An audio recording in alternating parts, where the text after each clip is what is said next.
He didn't even look at her face. Wallace Pruitt stepped off the boardwalk, looked Mabel Carter up and down the way a man appraises livestock at auction, and then he turned his back on her, right there in the middle of the street, in front of every soul in Black Pine Valley, and walked away without a single word. No apology, no explanation, just the creak of his boot heels on the dry planks and the soft, devastating sound of laughter beginning to rise from the crowd that had gathered to watch the stagecoach arrive. Mabel stood in the dust with her one small suitcase at her feet and the afternoon sun hammering down on her shoulders, and she did not cry. She wanted to. Every part of her wanted to fold inward and disappear, but she had not traveled 11 days by rail and 2 more by coach across half a continent to crumble in a stranger's street. She lifted her chin, though her hands were shaking inside her gloves, and she looked at the faces watching her, and not a single one of them looked away with shame. That was the moment that changed everything. Not Wallace Pruitt's cowardice, not the laughter. It was the fact that not one person in that crowd thought she deserved better. If you've ever been made to feel like you were too much, too big, too loud, too inconvenient for the space you were standing in, then you already know what Mabel felt in that moment. And if you're watching this right now and wondering how a woman survives something like that, I promise you, stay with me until the very end, because this story is going to show you exactly how. Don't forget to subscribe to the channel so you never miss stories like this one, and hit that like button so I know you're here. Drop a comment telling me what city and country you're watching from. I want to see how far this story travels. Now, let's go back to Black Pine Valley, 1883, and the woman everyone was about to deeply underestimate. Mabel Carter had not been a foolish woman. That was what people never understood about her, and what stung her most in the years that followed.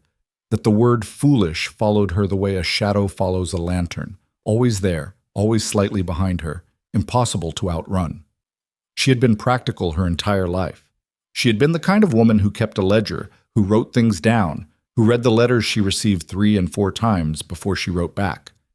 When the correspondence with Wallace Pruitt began in the spring of 1883, she had been 41 years old and living in her brother's house in Decatur, Illinois, sleeping in a room that had once been a storage closet, and pretending it didn't bother her that his wife, Doris, referred to her as a guest even after 3 years under the same roof. She was not a charity case.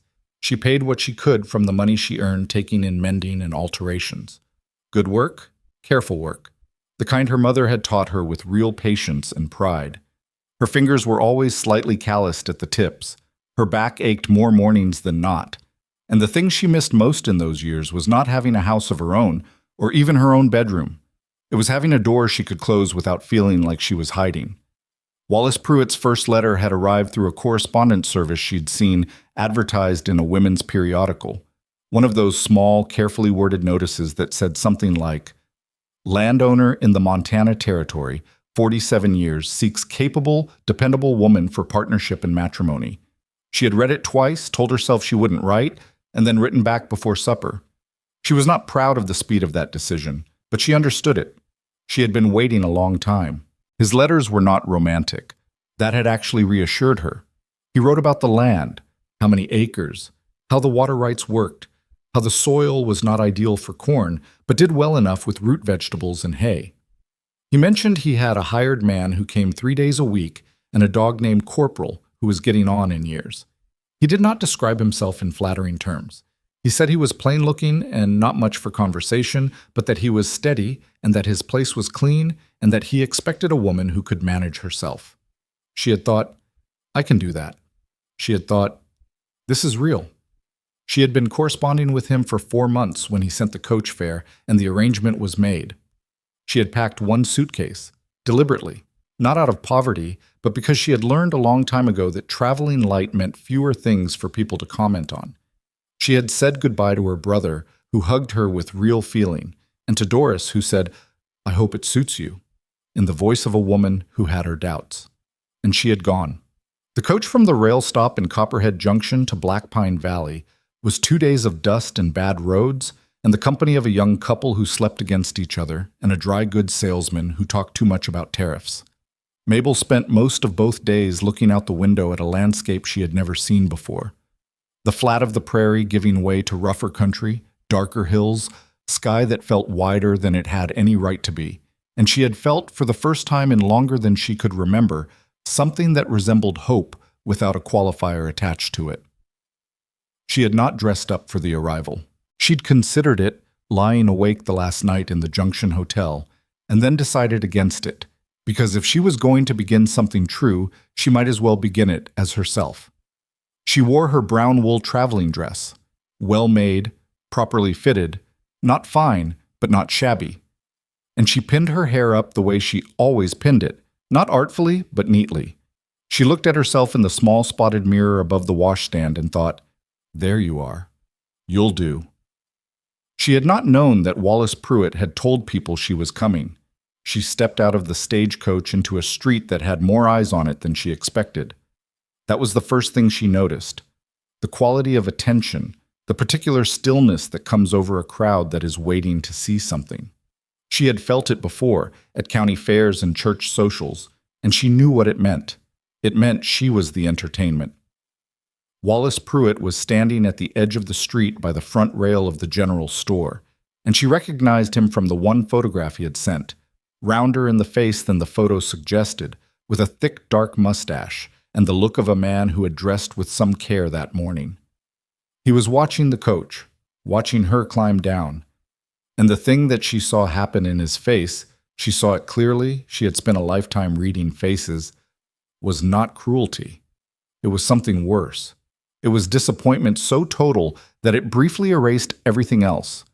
He had known she was a large woman.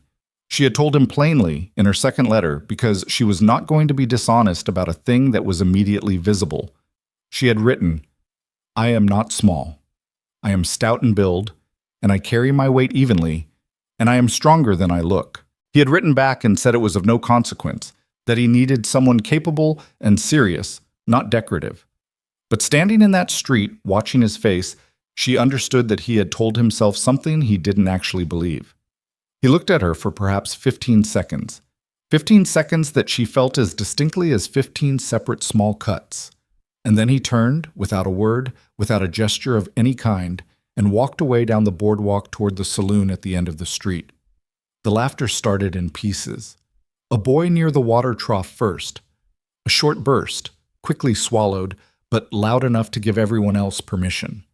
Then a woman by the feed store steps, a high tittering sound. Then something broader from the group of men by the barbers, a rough communal amusement at the spectacle. Reckon he took one look and thought twice. Can't say I blame him. Poor creature. Came all this way for nothing.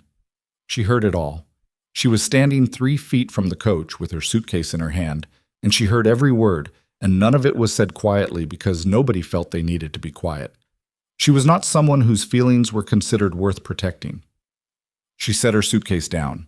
She bent and opened the clasp, not because she needed anything from it, but because she needed a moment in which she was doing something with her hands and her face was pointed away from the crowd. She counted to 4. She closed the clasp. She straightened. A woman in a blue dress was standing near the door of the dry goods store, maybe 10 feet away. She was perhaps 50, with a practical face and gray beginning at her temples. She was not laughing. She was looking at Mabel with an expression that might have been sympathy or might have been the careful neutrality of someone who knows she can't afford to pick a side. Their eyes met for just a moment. Mabel looked away first. There was a bench on the boardwalk in front of the general store, one of those plain wooden benches towns put out for people who are waiting for something. She carried her suitcase to it and she sat down. She sat there because she needed to think, and because she refused to be seen fleeing, and because some part of her was still, absurdly, stubbornly, waiting to see if Wallace Pruitt would come back. He did not come back. What came instead was a pair of women who stopped in front of her with the specific body language of people who have decided to engage. The younger one was maybe 25, pretty in the way that comes easy and goes easy, with bright eyes and the smile of someone who has never been publicly humiliated and therefore doesn't fully understand its weight. "You're the bride?" she said, not unkindly, but with a quality of fascination that made Mabel feel like an exhibit. "I was intended to be," Mabel said. She was surprised by how level her own voice came out. "Where will you go?" the older of the two asked, a more direct question. more honest, in its way. I haven't decided yet. Which was true. She had enough coin for perhaps 2 nights at the boarding house if there was one. After that, she did not know. The younger woman leaned toward the older and said something low, and the older one shook her head slightly, and they moved on. Mabel watched them go and then looked down at her hands in her lap. She had come 11 days across the country for a man who had walked away from her in 15 seconds. She had 1 suitcase. She did not know a single person within 500 miles. And the town that was supposed to be her new beginning was making it very clear, in the communal language of avoidance and amusement, that they did not intend to help her. She thought about Doris's voice, "I hope it suits you," and felt a cold, specific fury at herself for thinking, even now, that Doris might have been right. Then she stopped thinking that because she had not survived 41 years of being exactly the wrong size in every room she entered by letting other people's doubts live in her head rent-free. She picked up her suitcase. She stood up. She looked up and down the street until she found what she was looking for. A painted sign above a narrow building 2 doors past the barber's that read, "Rooms. Clean. Reasonable." She walked to it. She did not look at the faces she passed. Inside the boarding house, she was met by a woman who introduced herself as Mrs. Aldean, short, dense, with the no-nonsense manner of someone who had been running a boarding house long enough to have seen everything and found most of it tiresome. She looked Mabel over with the professional eye of someone assessing whether a room would fit. $3 a week, she said. Breakfast included. Supper is extra and not guaranteed. I'll take a room for 2 nights to start, Mabel said. I need to determine my circumstances. Something shifted slightly in Mrs. Aldean's expression. Not warmth, more like the recalibration of a person who has made an incorrect initial assessment. You saw what happened in the street, Mabel said. It was not a question. I heard, Mrs. Aldean said. My window faces the other way. Is there work available in town? Mabel asked. Skilled work? I'm a seamstress. I do alterations and garment construction. Mrs. Aldean looked at her for a moment. Mrs. Holt runs the dry goods. She sells fabric, gets asked about sewing often enough. Don't know if she'd want someone permanent. I'm not asking about permanent yet, Mabel said. I'm asking about possible. Another pause. Then Mrs. Aldean said, Rooms up the stairs, 2nd door on the left, and held out her hand for the advance. Mabel paid it. She carried her suitcase up the narrow stairs. The room was small and smelled of pine soap and something faintly floral from a past occupant, and the bed was narrow but the mattress was sound, and the window looked out over the alley rather than the main street, which meant she could look at the sky above the mountain ridgeline without looking at any of the people who had laughed at her that afternoon. She sat on the edge of the bed and let herself have 5 minutes. She didn't cry. She had decided somewhere around the 2nd day on the coach that she was not going to spend tears on Wallace Pruitt, and she held to that. But she allowed herself the 5 minutes to feel the full weight of what had happened. The walk away, the laughter, the 15 seconds, without trying to minimize it or reframe it into a lesson yet. It was real. It had happened. It was going to be a scar, the kind you don't stop noticing for a while.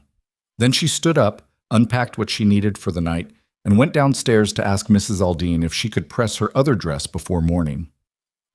She went to see Mrs. Holt at the dry goods store the next day at 8 in the morning, before the street had filled up.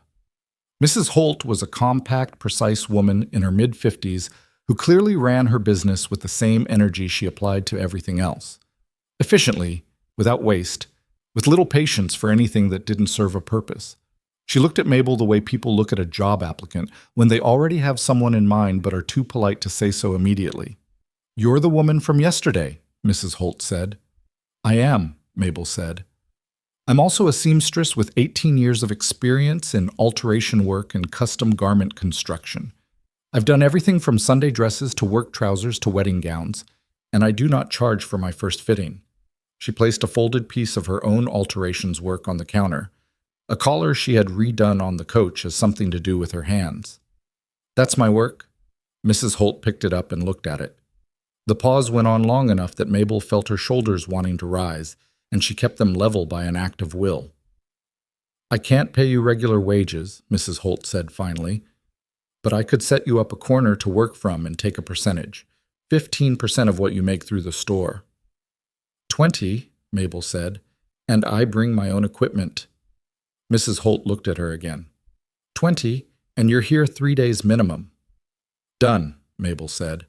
She went back to the boarding house, retrieved her sewing kit from the bottom of her suitcase, a good kit, wrapped in oilcloth, needles and thread and a measuring tape, and her good shears that had been her mother's. And she set herself up in the corner of the dry goods store that Mrs. Holt had indicated, a small space near the east window with adequate light, and she waited. It took until mid-morning for the first customer, a young woman needing a hem taken up on a skirt that had been let down twice already and was now uneven. Simple work. Mabel charged 30 cents, did it in the store, and handed it back in under 20 minutes. The young woman looked at the stitching, looked at Mabel, said, "You're quick." "I've had a lot of practice," Mabel said. By the end of the first day, she had done 4 jobs and earned $2.40, of which Mrs. Holt took 48 cents. She walked back to the boarding house with the remaining coin in her pocket and stopped in the alley behind the building for a moment, facing the mountain ridgeline in the last of the afternoon light, and let herself feel something she hadn't felt since the stagecoach. Not triumph, not yet, but the specific satisfaction of having put one foot down and found it solid. On her 4th day in Black Pine Valley, she heard about Gideon Hawthorne for the first time. She heard it the way you hear about anyone formidable in a small town, obliquely, in pieces, from people who aren't quite looking at you when they say it. A man came into the dry goods with a saddle to drop off in the back room and said to Mrs. Holt, within Mabel's hearing distance, that Hawthorne had come down from the high country and was at the livery getting a shoe fixed on his horse, and was anyone going to tell him about the business with the Henderson water line, because Hawthorne's property ran adjacent and he had a right to know. "Someone else can tell him," Mrs. Holt said, with the finality of a woman who had made up her mind about a thing. "What's wrong with telling him yourself?" the man asked. "Gideon Hawthorne makes me nervous," Mrs. Holt said, "and I am not ashamed to say so." Mabel kept her eyes on her stitching and her ears on the conversation. The picture that assembled itself over the next few days, from fragments and half-sentences and the things people said and the way they said them, was of a man who was something between a legend and a problem. He had been in the mountains above Black Pine Valley for somewhere between 10 and 15 years, depending on who you asked. He had built his own place up there. Not a cabin, people said, something more substantial, though few had seen it. And he ran cattle and trapped and traded what he needed at the junction rather than in town, mostly, which meant Black Pine Valley saw him 3 or 4 times a year at most. He had a reputation for being difficult. Not violent? People were careful to make that distinction, which made Mabel think there was a reason they felt the distinction needed making, but self-contained in a way that could read as threatening. He didn't make conversation. He didn't make explanations. He did not appear to care what Black Pine Valley thought of him, which the town found both impressive and unforgivable. He was, by all accounts, alone up there, had been alone for years. No wife, no family mentioned, just the mountain and the cattle and the dog and whatever he did in the winter when the passes closed. Mabel filed all of this away in the back of her mind the way she filed away most things, carefully, without assigning it too much meaning yet. She had her own problems. Mrs. Aldine had offered her a weekly rate on the room rather than daily, which meant she had established a kind of fragile temporary permanence in the boarding house. The work at the dry goods was building slowly. She was getting 3 to 5 customers a day now, and her name was starting to move around town in the way a useful name moves, which is to say quietly and practically rather than with any warmth attached to it. She was tolerated. She was useful. She was not welcomed. The women of Black Pine Valley were civil to her in the way people are civil to someone they've decided to categorize. A few were genuinely kind. Mrs. Aldine's coolness had softened a degree or two since Mabel had quietly fixed a tear in her good coat without being asked, but most regarded her as a curiosity that had not yet resolved itself into anything they understood. She was the rejected mail-order bride who had stayed. That was peculiar. That made people uncertain. And uncertainty, she had learned, made people either generous or unkind, and the generous ones were usually already busy. Wallace Pruitt she saw twice in those first 2 weeks. Once at the far end of the street when she was coming back from the general store, and once through the window of the dry goods when he walked past with a woman Mabel didn't recognize. A woman who was slight and fair and looked nothing like Mabel in any dimension. He did not look through the window. He did not slow his pace. He had clearly moved on with the completeness of a man who had never looked back in his life and saw no reason to start. She watched him pass and turned back to her work and said nothing. What she felt watching him pass was not grief. Grief would have implied she had lost something real, and what she'd lost was only an idea, a plan, a hope, a carefully constructed future that had existed on paper and in the hours between sleeping and waking. Grief was for real things. What she felt was closer to the feeling of putting down a heavy bag you've been carrying so long you forgot it was heavy. Strange and light and a little bit unsteady. She met Gideon Hawthorne on a Thursday, late in the morning, 11 days after she arrived. He came into the dry goods store with the directness of a man who came to town rarely and knew what he needed and wanted to get back to his business. He was taller than she'd expected from the description, which had somehow given her the impression of a wider man, but he was lean in the way people who work outdoors in hard seasons go lean. Not slight, not spare, but used, the way good tools get used. He had dark hair going gray at the edges, and a beard that was not trimmed for appearance but was kept, which meant something about the man's standards. His coat was old but good quality and had been repaired in 2 places with careful stitching that she noticed because she always noticed stitching. He did not look at her when he came in. He went to the counter and spoke to Mrs. Holt about the things he needed, and Mrs. Holt went about filling the order with the particular efficiency of someone who is a little nervous and covering it with industry. Mabel was in her corner, working on a pair of trousers belonging to the school teacher, a let-out job, seam work, not complicated but requiring attention. She was not watching him. She was aware of him the way you're aware of a change in weather. Not a thought exactly, more of a registered fact. He was at the counter paying when it happened. She had stood to move to better light, and she turned and they were facing each other across about 15 feet of floor space, and he looked at her. Not the way the town looked at her. Not the assessing, categorizing look of people deciding what she was. He looked at her the way people look at something they haven't seen before and are trying to understand. She looked back. "You're the woman who stayed," he said. His voice was lower than she expected. Not unfriendly, just undecorated. "I am," she said. He picked up his package from the counter. "Pruitt's a fool," he said, in the same flat, informational tone you'd use to say the weather was turning. He left. Mrs. Holt let out a breath like a woman who'd been holding it and said, "Well." Mabel sat back down and picked up the schoolteacher's trousers and kept working. But she felt something shift in the room that morning. Not in the room exactly, but in the space around her. And she didn't try to name it. She just let it sit, the way you let something settle before you try to pick it up. She did not think about him again that day. She thought about him that night, briefly, before sleeping. The flat way he had said, "Pruitt's a fool," not as consolation, but as fact. And then she thought about the rent due next week, and whether the work at the dry goods would cover it comfortably. And she went to sleep. She did not know that 6 days later, Gideon Hawthorne would come back to town and ask Mrs. Holt if the seamstress was still in her corner. And when Mrs. Holt said yes, he would sit down in the chair beside her work table and say, without preamble, that he needed someone who could do serious repair work on a canvas pack and 3 wool blankets that were in bad condition before winter. She did not know that she would say, "Let me see them," and he would put them on the table in front of her with the same directness he brought to everything. She did not know that while she was looking at the blankets, she would ask without looking up, "What happened to them?" And he would say, after a pause, "Winter." And she would nod, because that was a complete answer. She did not know any of that yet. She knew only that she was still here, that she had work, that the scar from the 15th second of Wallace Pruitt's appraisal was still tender, but no longer felt like it would break her, and that in the mountains above Black Pine Valley, against the dark ridgeline she could see from her window every night before she slept, someone lived who had looked at her and said the only true thing anyone in this town had said to her since she arrived. Not a kindness, not a consolation prize, just the truth, delivered flat and plain, from a man who apparently didn't know how to deliver anything any other way.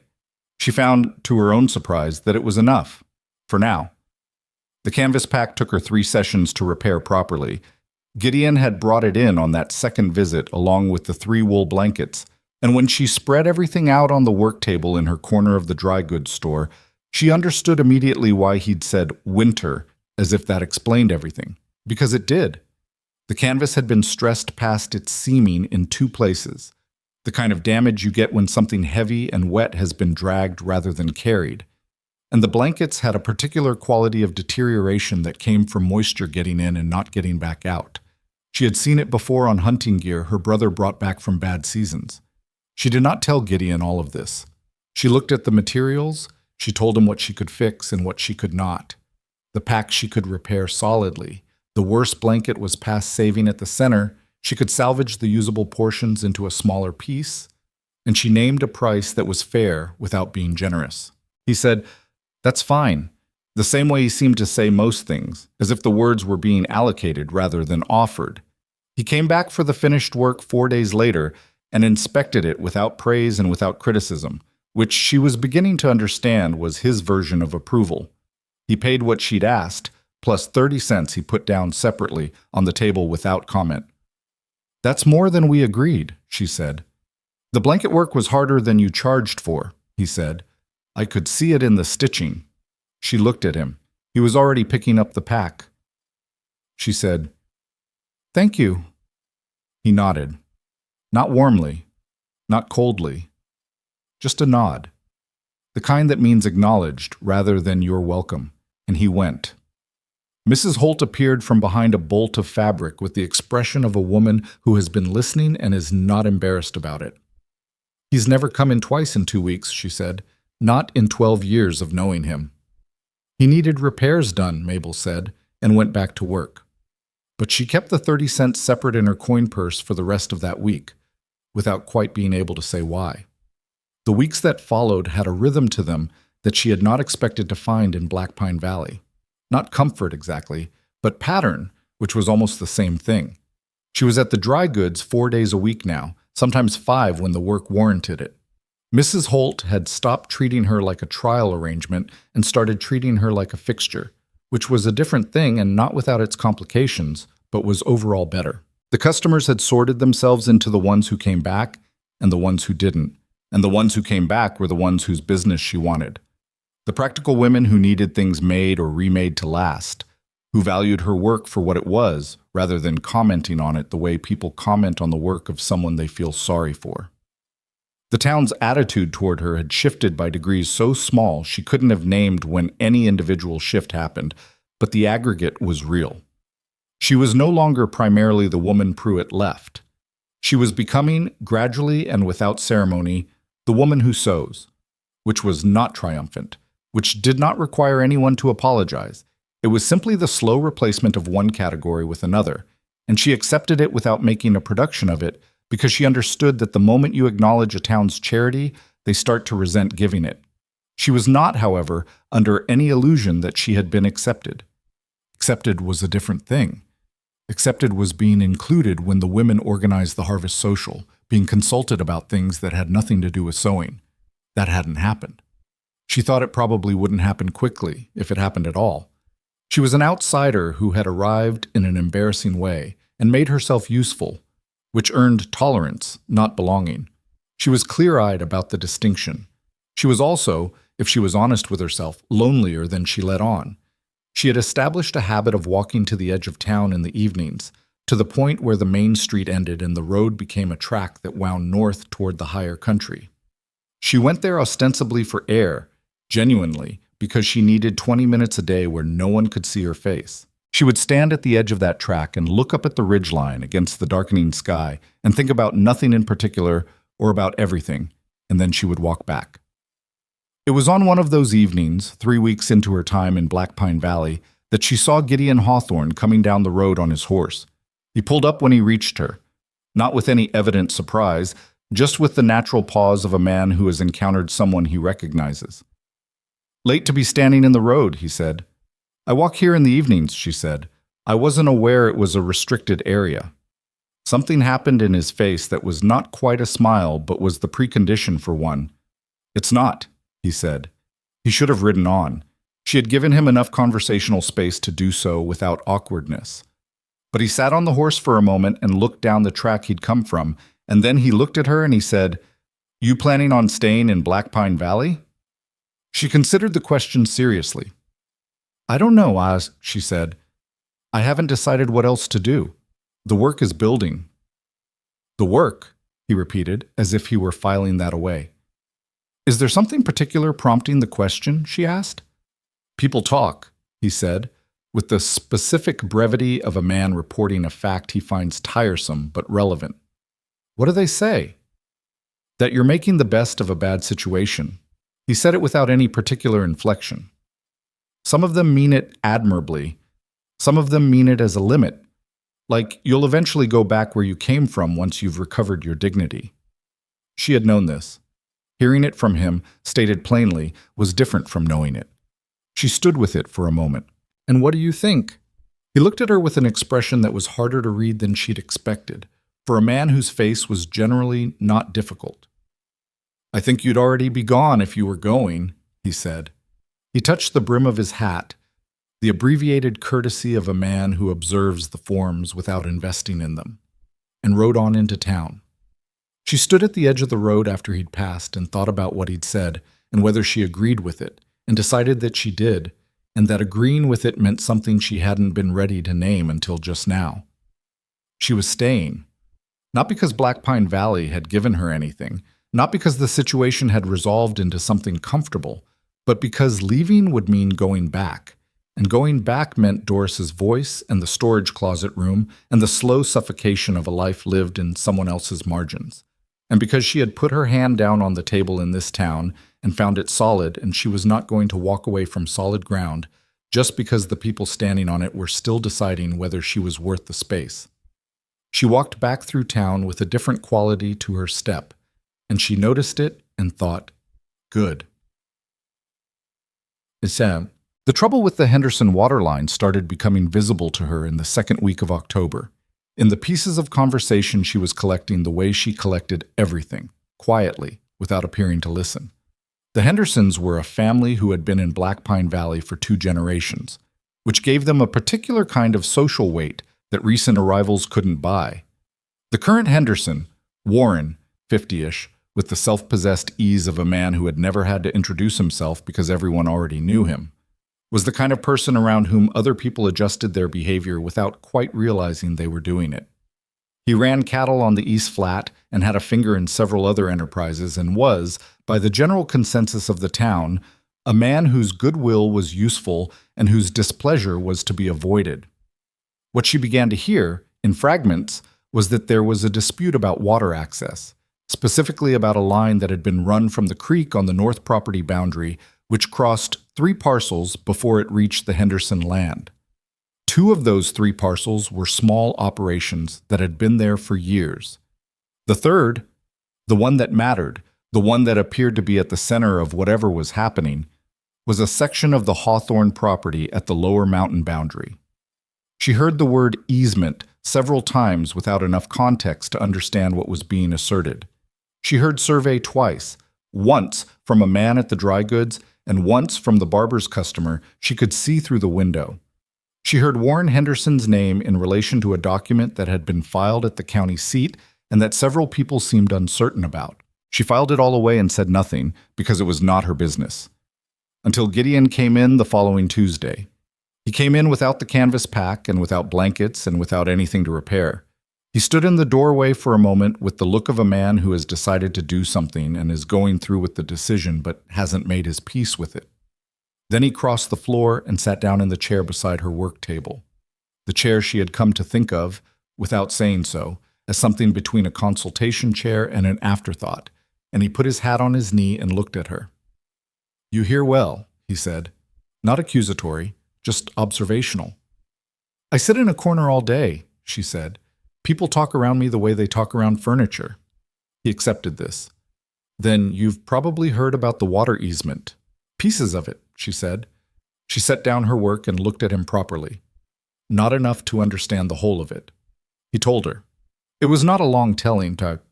He was not the kind of man who padded a story, but it was sufficient.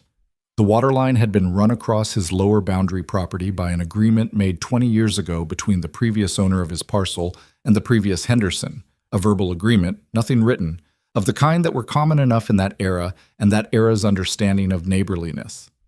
Gideon had bought the parcel knowing about the line, considered the arrangement reasonable, and left it alone. Warren Henderson had now filed a document at the county seat claiming that the water rights to the line itself, not just the right to run it across the property, but the ownership of the water access, belonged to the Henderson family, on the basis of continuous use and an alleged written agreement he claimed to have found in his father's papers. "He's claiming the water," she said. "He's claiming the water," Gideon said, "which means that if it stands, he controls whether the line runs at all and whether anyone else connected to it has access." "Who else is connected?" "Two families on the lower flat, the Careys and the Olmsteads. They've been using the line for 6 years. She was quiet for a moment, thinking. Did this alleged written agreement actually exist? He says it does. He's filed it as evidence. A pause. I never saw it. The man I bought from never mentioned it. He was in his 80s and his memory wasn't reliable, so that's not definitive, but... He stopped. But, she said, the handwriting in the document is Henderson's father's name in Henderson's father's hand, allegedly, but the date on it is 1871. Henderson's father didn't come to this valley until 1873. He said it flatly. I know that because there's a land registry entry from 1873 that's well known around here when he bought the original parcel. His father arrived the same season. She looked at him. You think it's a forgery? I think it's dated 2 years before the man who supposedly wrote it was in a position to write it, Gideon said, which is either a coincidence or it's not. Have you told anyone? Who would I tell? He said, and the flatness in his voice was not bitterness exactly, but the close cousin to it.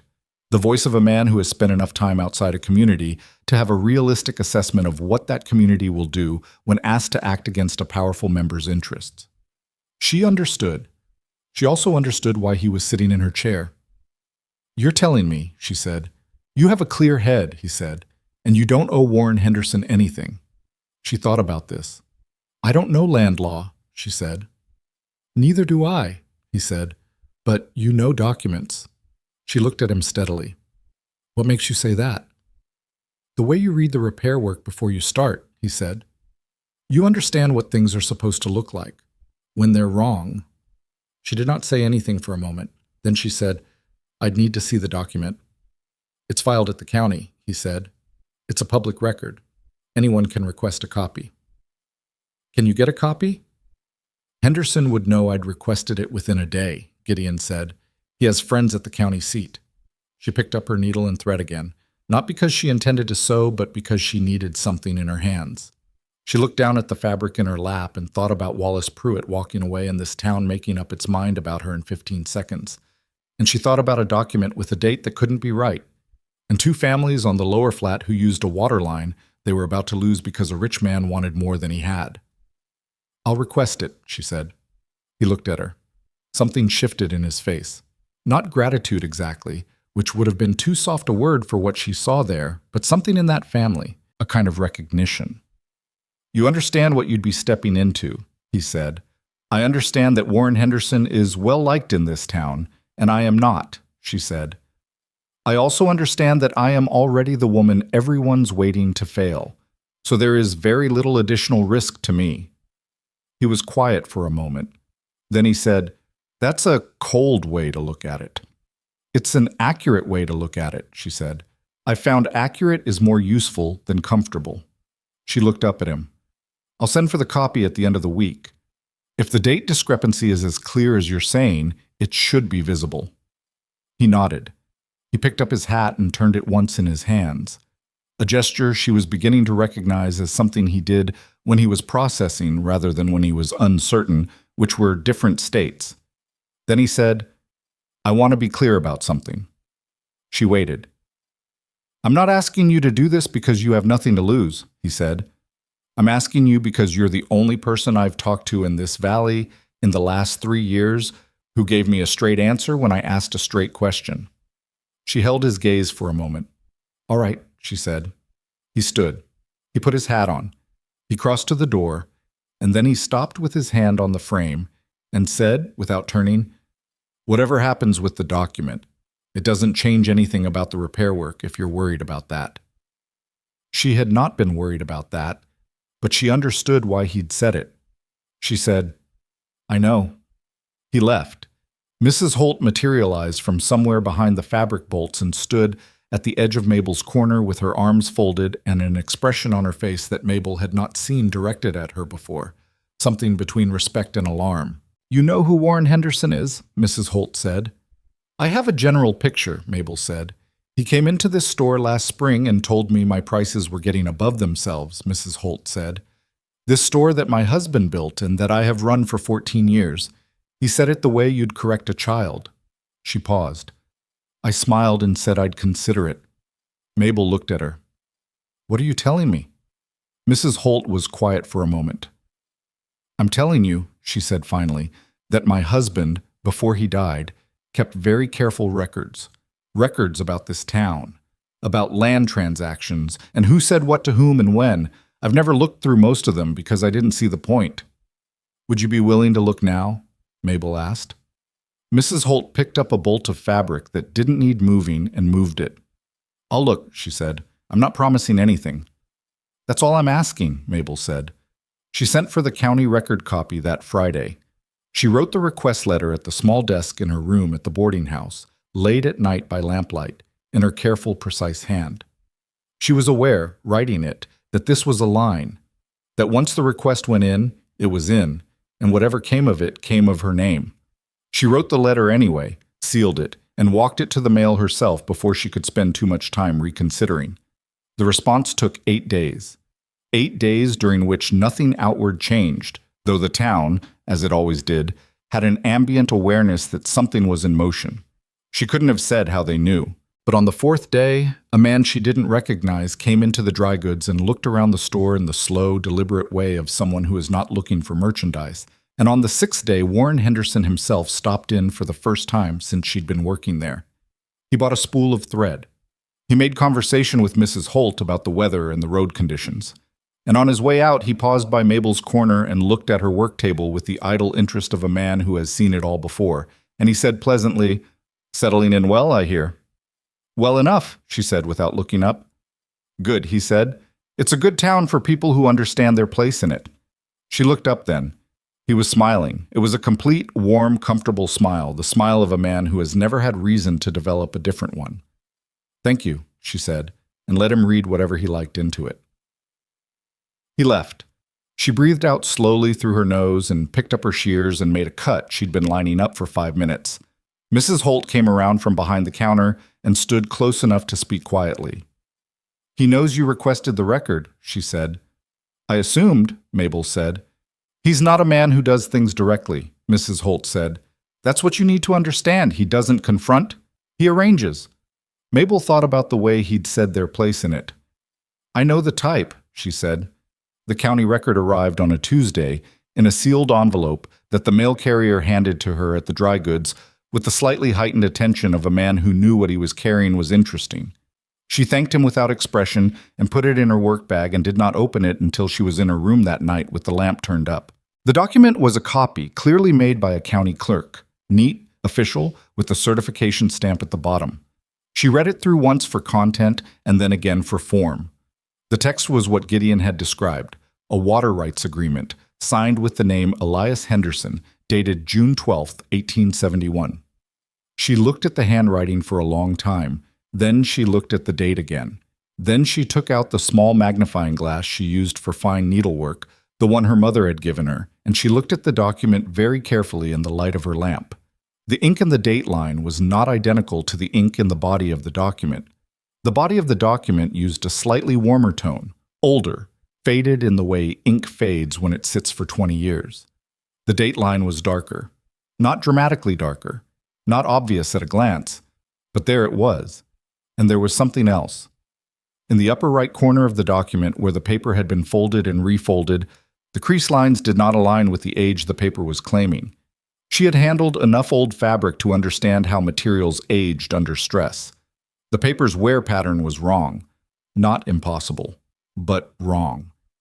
She sat with the document on her lap for a long time, her magnifying glass in her hand, her lamp burning down.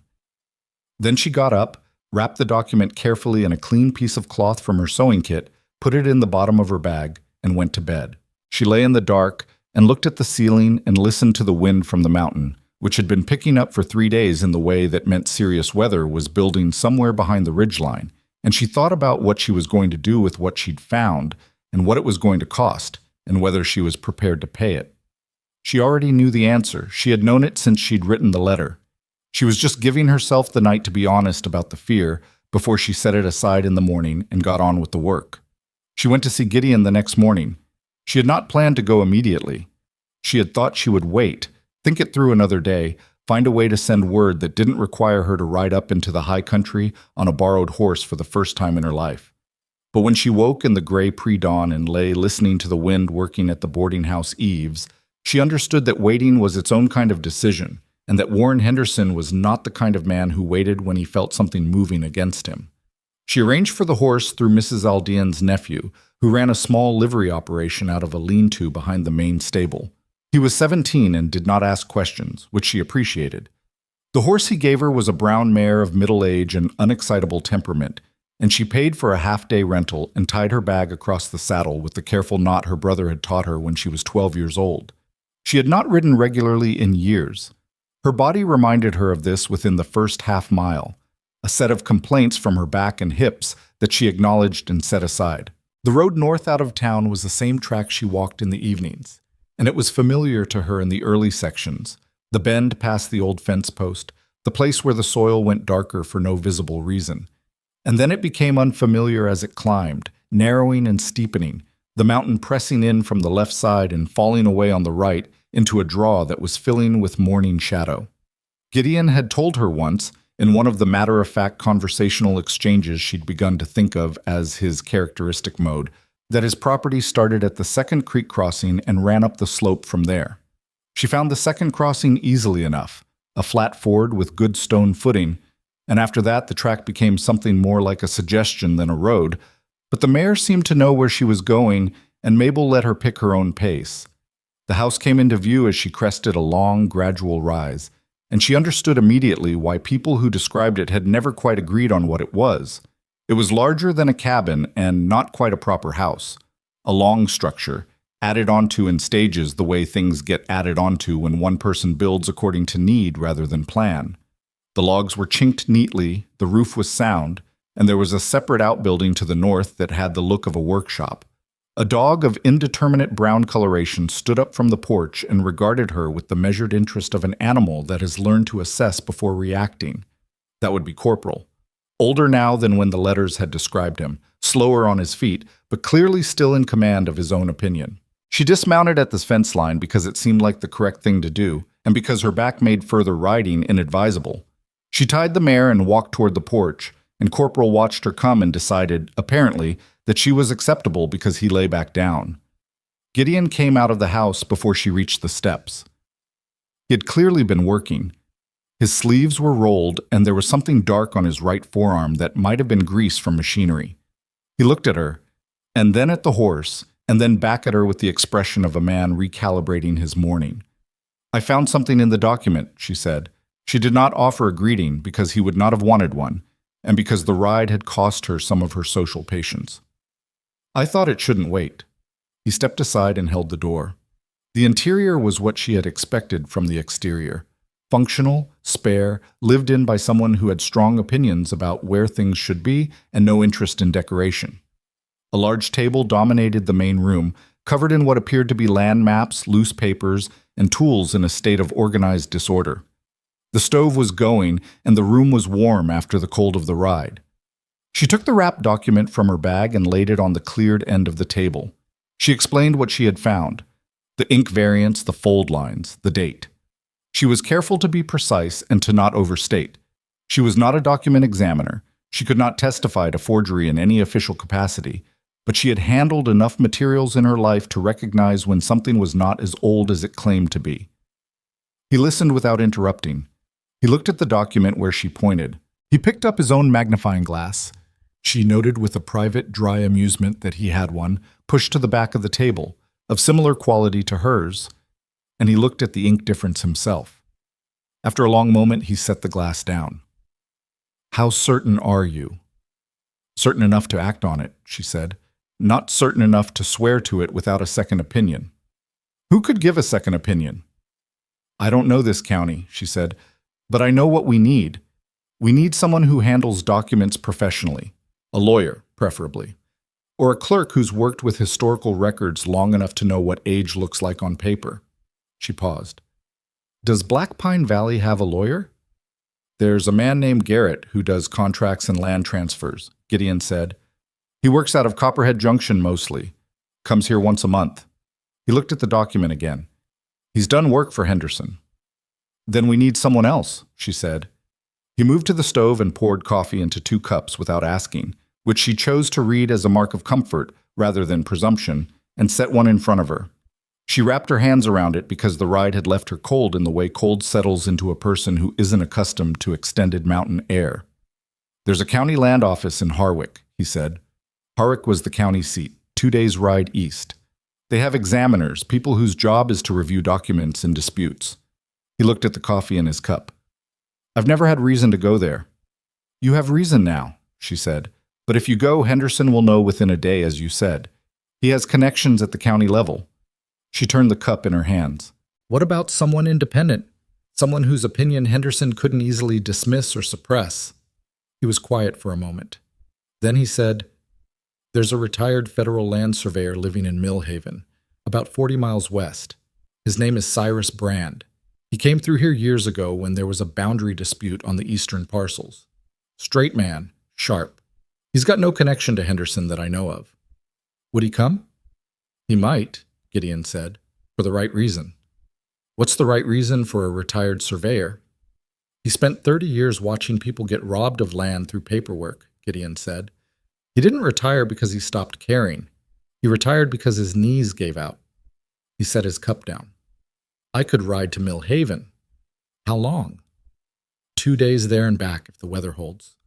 He looked toward the window where the sky had the particular flat white quality that precedes serious weather. "The weather won't hold." She followed his gaze. "How much time do we have before Henderson moves on this?" "His filing at the county is a preliminary claim," Gideon said. "The county has 60 days to respond before any formal ruling. We're 38 days in. 22 days. She ran the arithmetic without saying it aloud. "You need to leave today," she said. "I was going to say tomorrow." "Today is better," she said. "Today Henderson doesn't know yet that the document has been examined.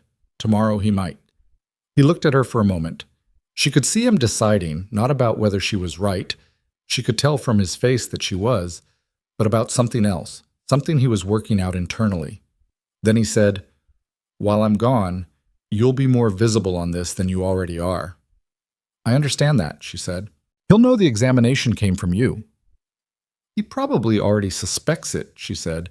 "He didn't come into the dry goods to buy thread." Gideon looked at her steadily.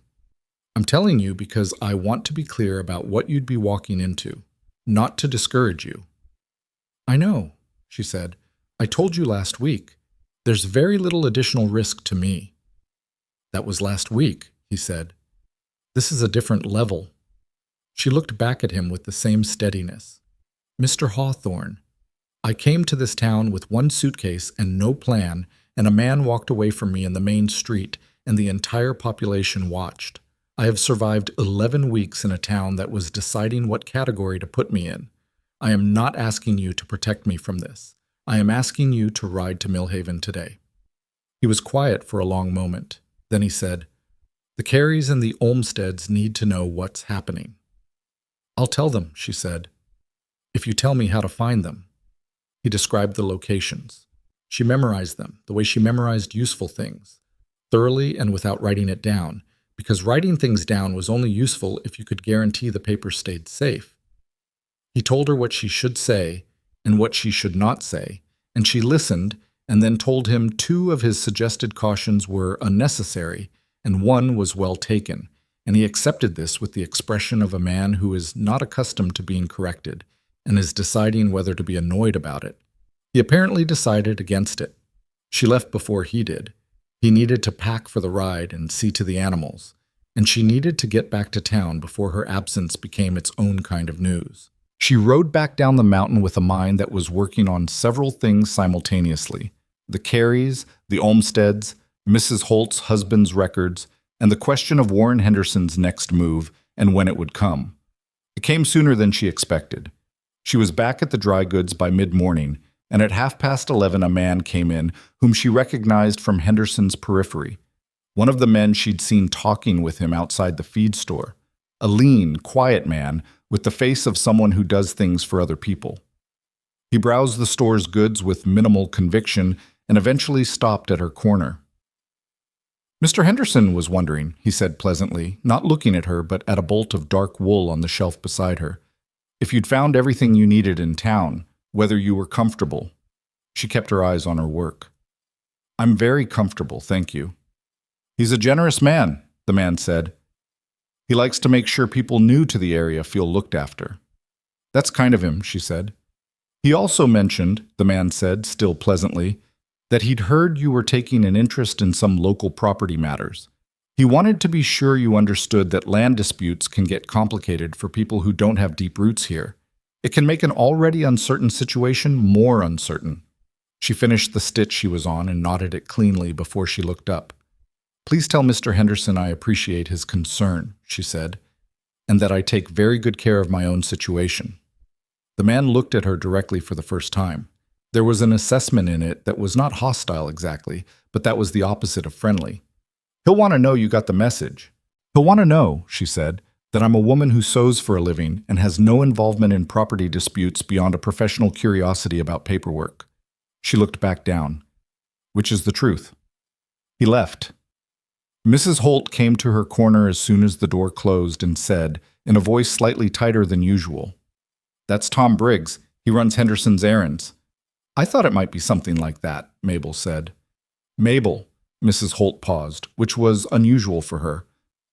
"I went through my husband's records last night." Mabel looked up. "Gerald kept everything," Mrs. Holt said. "He was meticulous. There are transaction records going back 17 years, including a..." She stopped, and her jaw tightened briefly. "Including a note from 1874 about a water rights conversation between Warren Henderson's father, Elias, and two other landowners. The note says Elias Henderson was new to the valley and was asking about the established water arrangements. Asking, as in, he didn't know them yet." She held Mabel's gaze. "In 1874, not 1871. Mabel set down her needle. "Your husband noted the year specifically?" "Gerald dated every note he ever made," Mrs. Holt said. "Every one. It was a habit that annoyed me to no end when he was alive." Her voice did something complicated on the last three words. "It's dated October 1874, and it says Elias Henderson, newly arrived from..." She stopped and pressed her lips together. "It says newly arrived." The two women looked at each other. "That's not the document itself," Mabel said carefully. "It's a contemporaneous note." "It's my husband's handwriting," Mrs. Holt said, "in a ledger that's been in my back room for 14 years, that no one else has touched." Mabel thought about this for a moment. "Mrs. Holt, would you be willing to let that ledger be examined, officially, if it comes to that?" Mrs. Holt was quiet. Mabel watched her work through it.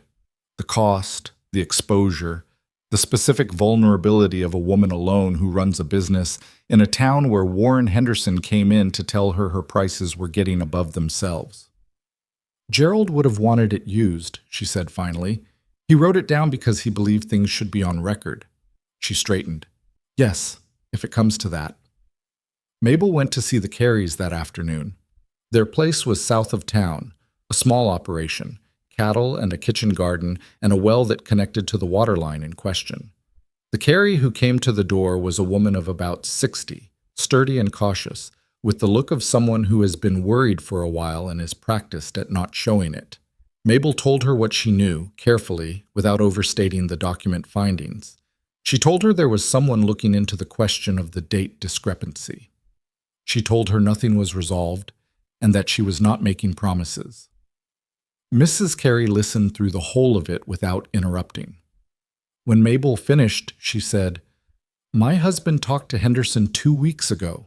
Went to him directly, man to man, thinking they could come to some arrangement." She paused. "Henderson said the document was valid, and that if we had concerns, we were welcome to take them up through proper legal channels, knowing full well we don't have money for lawyers." "Were you given any indication of what he intends to do with the water rights once the claim is formalized?" Mabel asked. "He'll sell them back to us," Mrs. Carey said, with the flat certainty of someone who has already understood the whole of it, "at whatever price he decides. And we'll pay it because we don't have a choice, or we'll lose the water and lose the cattle and lose the place." She said it without self-pity. She said it the way people state facts about a coming winter. Not because they're unafraid, but because being afraid doesn't change the weather. The Olmsteads were similar. A younger couple, 2 children. The husband away at the junction for work. The wife managing the place in his absence. She was 28 or so, with tired eyes and the particular competence of a woman managing more than any one person should manage alone. She already knew about the water claim. She had heard from her husband, who had heard from the Careys. She listened to Mabel with the intensity of someone for whom the information was not theoretical. "What do we do?" she asked. "Nothing yet," Mabel said. "Let me tell you what I'll tell you when there's something to do." She paused. "Can I ask you something? When was the last time you had the water line checked? The physical line itself?" The woman frowned. "Last spring, Hiram, my husband. He walked it in April. It was fine. No changes, no access points that weren't there before?" "Not that he mentioned." She looked at Mabel with sharpened attention. "Why are you asking about the physical line?" "Because," Mabel said, "if someone wanted to make a claim on water rights and also wanted to make sure that claim was urgent, it would not be difficult to create a problem with the line at a strategic moment." The woman stared at her. Then she said, "I'm going to walk that line tomorrow." "I would," Mabel said. She rode back to town in the late afternoon with the sky pressing lower and darker over the ridgeline, the wind picking up from the northwest in the way it did before serious weather. And she thought about all of it. The document, Mrs. Holt's ledger, the Careys, the Olmsteads, the woman in the lean-to farmhouse with 2 children and a husband 40 miles away. And she thought about Gideon somewhere on the road to Millhaven and whether the weather would turn before he got there.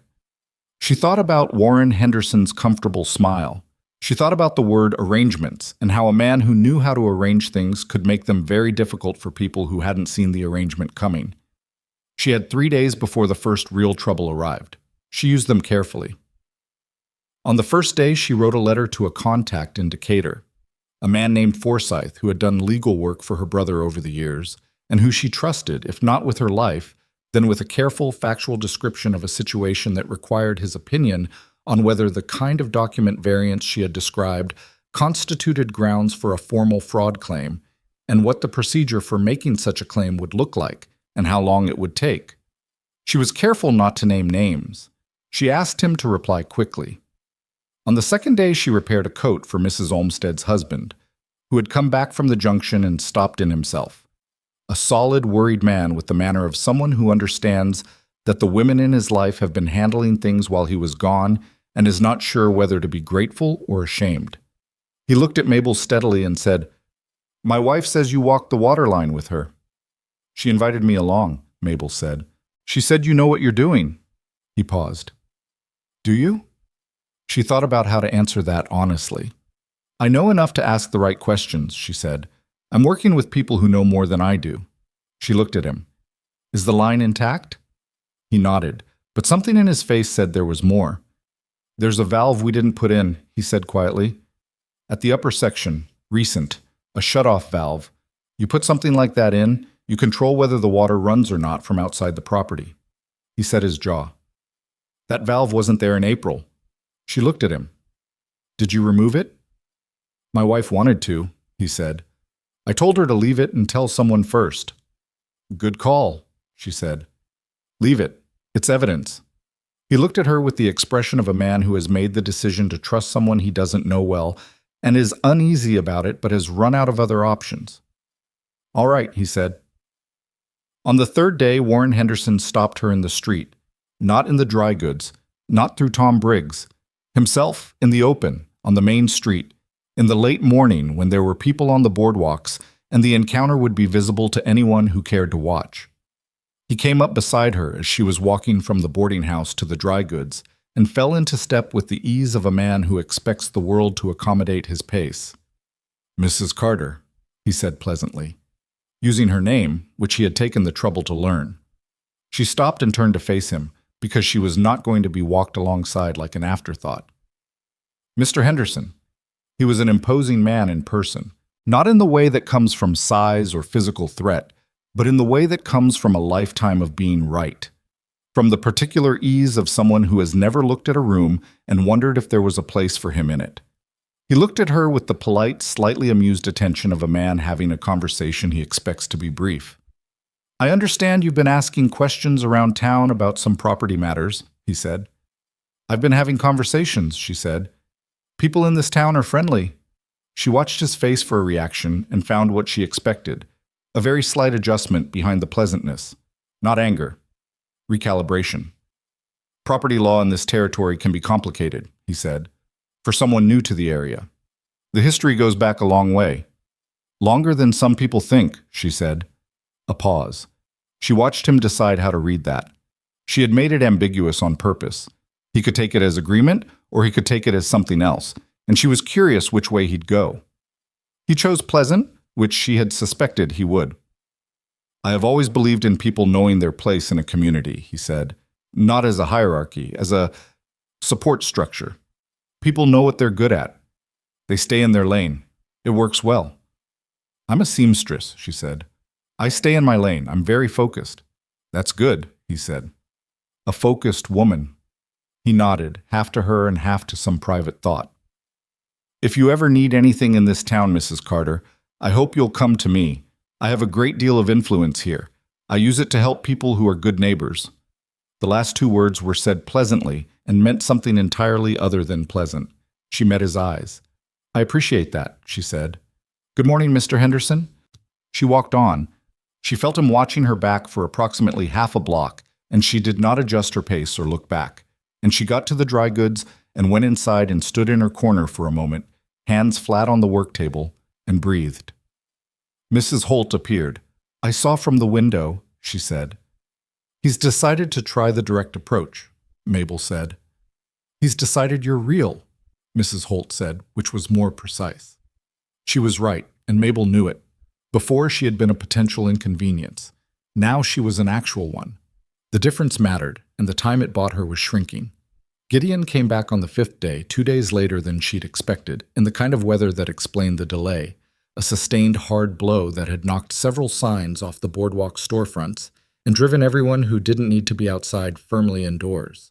She was in her corner when the door to the dry goods opened, and he came in with the cold and the smell of weather on him, and found her immediately with his eyes in the way of someone who had spent 5 days thinking about a conversation they needed to have. She looked at him, and he looked at her, and she said, "Cyrus Brand?" "He'll come," Gideon said. "He needs 4 days to settle his affairs. He'll be here by the 15th. She exhaled. "Sit down," she said. "I have things to tell you." He sat.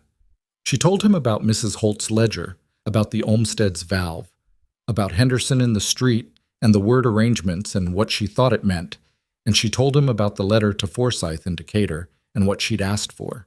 She told him all of it in the order that mattered, without editorializing, because he was the kind of listener who preferred information to narration. When she finished, he was quiet for a moment. Then he said, "The valve is the most important piece." "I know," she said. "If he planted a shut-off valve on a water line he's simultaneously claiming ownership of, that's not a land dispute. That's evidence of intent." He looked at her. "You've been thinking about this for 5 days." "I've been thinking about this since the night I read the document," she said. "I had plenty of time while you were riding to Millhaven." He almost smiled. Not quite, but the corner of his mouth moved. "There's something else," she said. He waited. She had thought about whether to say this and decided that not saying it was its own kind of cowardice. Henderson knows enough now to make things difficult for you specifically. He can't touch the Olmsteds easily. They're established, they have community standing. He can't touch Mrs. Holt easily, but you're outside the valley's social structure. You always have been, by choice. She paused. He may try to come at you from another direction, something not related to the water claim. What kind of direction? He said. I don't know yet, she said. I'm telling you because you should be watching for it. He looked at her for a long moment. The lamp beside her work table was the main light in their corner, and it made the shadows on his face more pronounced, and she could see him working through what she'd said with the same steady internal process he seemed to bring to everything. Then he said, Why are you doing this? She had not expected the question, which was unusual for her. She looked at her hands for a moment. Because it's wrong, she said. Because two families will lose their water over a forged date in a valve that shouldn't exist, and because the man who is doing it thinks it will work because it has always worked for him before. She looked up. And because someone in this town asked me a straight question and treated my answer like it was worth hearing, and I don't forget that kind of thing. He held her gaze. Whatever was working in his face was not simple, and she did not try to classify it. He said, Brand is good. If anyone can establish the document issue formally, he can. 4 days, she said. 4 days, he agreed. He stood, and she watched him move toward the door, and she thought about the mountain and the approaching winter and the specific loneliness of a man who had built something substantial and real up there, and was now watching someone try to take the ground out from under it through the careful weaponization of paperwork. She thought about the way he had said Pruitt's a fool the first time she had heard him speak, and how much had shifted between that moment and this one without either of them having planned any of it. She thought about what it meant that she was sitting in a dry goods store in a town that had laughed at her and counting days to the arrival of a retired land surveyor on whom several people's futures were now quietly resting. She picked up her needle. She went back to work. Outside, the wind came around the mountain in a long, cold arc and pressed against the windows, and she listened to it without fear, which was not the same as without concern, and kept her stitches even and her mind clear for what was coming. Cyrus Brand arrived on the 14th day, not the 15th, which told Mabel something about the kind of man he was before she had exchanged a single word with him. He came into Black Pine Valley on a gray mid-morning with the particular quiet arrival of someone who does not need an entrance, a compact man in his late 60s, white-haired, with the deliberate economy of movement that comes from decades of field work in difficult terrain. His knees were bad, as Gideon had said, and she could see it in the way he dismounted at the livery, careful, unhurried, not embarrassed about the limitation, but not performing through it either.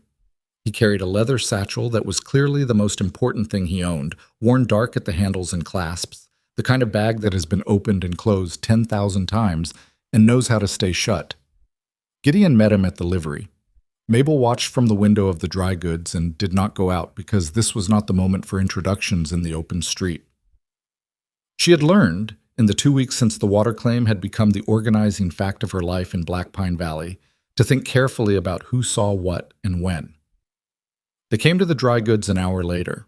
Brand walked through the door and looked at Mabel with the direct, uncomplicated assessment of someone who has been told a thing about a person and is checking whether the account matches the reality. He seemed to find the accounting satisfactory because he sat down at the work table without preamble and opened his satchel and said, "Let me see the document." She gave it to him.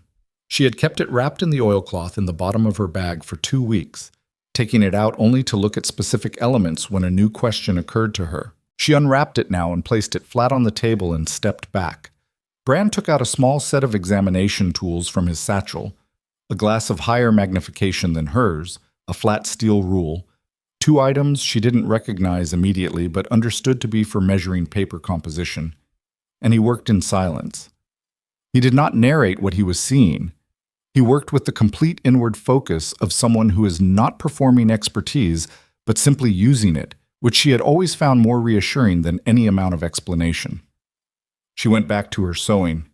Gideon stood by the window with his arms folded and looked at the street, which was his version of waiting.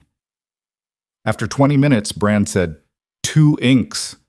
"Yes," she said, without looking up. "The body of the document is 15 to 20 years old," he said.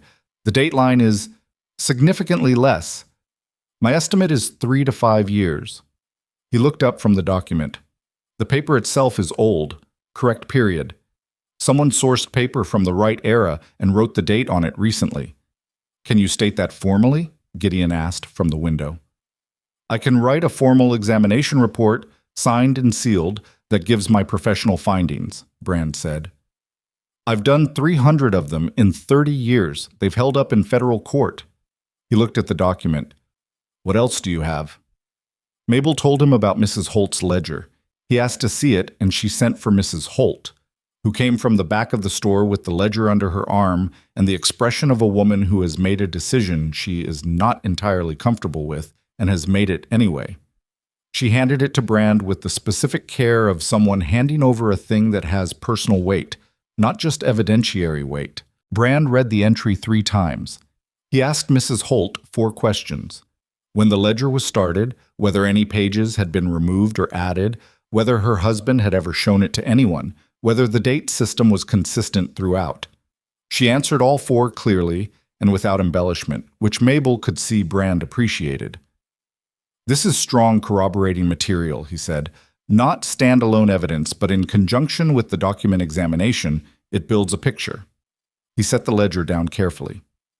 Tell me about the valve. She told him. He listened with the attentiveness of someone who understands that physical evidence is often messier and more important than paperwork.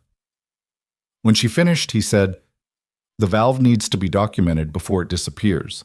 Someone needs to witness it, measure its installation date if possible, and get a statement from the Olmsteads. I can ride out this afternoon, Gideon said. Take someone with you, Brand said. A witness to your witness. I'll go, Mabel said. Both men looked at her. She looked back. You've done the paperwork part, Brand said, not unkindly. The physical documentation out there is harder going. I've been out to the high property twice, she said. I've met the Olmsteads. Mrs. Olmstead trusts me. That matters when you're asking someone to make a formal statement about something that could put them crosswise with Warren Henderson. She folded the piece of work in her lap and set it aside. I'll go. Brand looked at Gideon. Gideon said nothing, which she had learned was his way of not arguing with a correct decision. They rode out to the Olmstead property that afternoon. The valve was exactly where Hiram Olmstead had described it. At the upper section of the water line, on the outside of a fence post, a new brass fitting in a setting of old pipe. Brand examined it with the same systematic attention he'd given the document. He measured. He noted. He asked Hiram Olmstead a set of specific questions about the line's history that Olmstead answered with growing conviction, as if the act of being asked precisely the right questions was clarifying something he had known but not been able to articulate. Brand wrote as Olmstead talked. Mabel watched and said nothing, because she understood that her role here was to be the person these people trusted, not the person doing the examination. She stood near Mrs. Olmstead, and at one point Mrs. Olmstead put her hand briefly on Mabel's arm in a gesture that was not quite gratitude and was something more than that, the particular human touch of someone who needs to confirm that another person is real and present. They got statements from both Olmsteads, witnessed and signed. They got a second statement from the Careys the following morning, covering what Warren Henderson had said to Thomas Carey about proper legal channels knowing they couldn't afford them, which Brand said was not legally incriminating but was contextually useful in establishing pattern of intent. On the morning of the 3rd day after Brand's arrival, a letter came from Forsyth in Decatur. She read it at the work table in the dry goods before anyone else arrived, in the early light that came through the east window, with the particular attention of a woman who has asked a specific question and is now finding out whether the answer is what she hoped. It was. Forsyth wrote that what she described, a document with ink variants inconsistent with its claimed date, in conjunction with a contemporaneous record contradicting the document's timeline and physical evidence of interference with the property in question, constituted material grounds for a fraud claim under territorial law. The procedure for filing such a claim required a formal document examination report from a credentialed examiner submitted to the county land office with the corroborating materials. The county land office was then obligated by statute to suspend the preliminary claim during investigation. Suspend. Not dismiss, not resolve, suspend. It was not a victory. It was a pause. But a pause was what they needed because the clock was at 17 days remaining and Brand's report would take 3 days to prepare, and the ride to Harwick was 2 days each way, and someone had to make that ride. She put the letter in her bag beside the wrapped document and sat for a moment with her hands flat on the table. The arithmetic worked. Barely. If Brand finished his report in 3 days, if someone left for Harwick immediately after, if the county land office received the submission before the 60-day window closed, it was possible. Not comfortable. Possible. Gideon came in at 8. She showed him the Forsyth letter and watched him read it. When he looked up, she said, "You'll need to ride to Harwick." "I know," he said, "with Brand's report." "And the copy of the document," she said, "and Mrs. Holt's ledger, or a certified copy of the relevant pages, which Brand can certify, and the Olmsted and Carey statements." He nodded. He was already thinking through the logistics. She could see it in the particular quality of his silence, which was not empty but organized. "There's a problem," he said, after a moment. She waited. "Henderson has people at the county seat," he said. "I told you that from the beginning.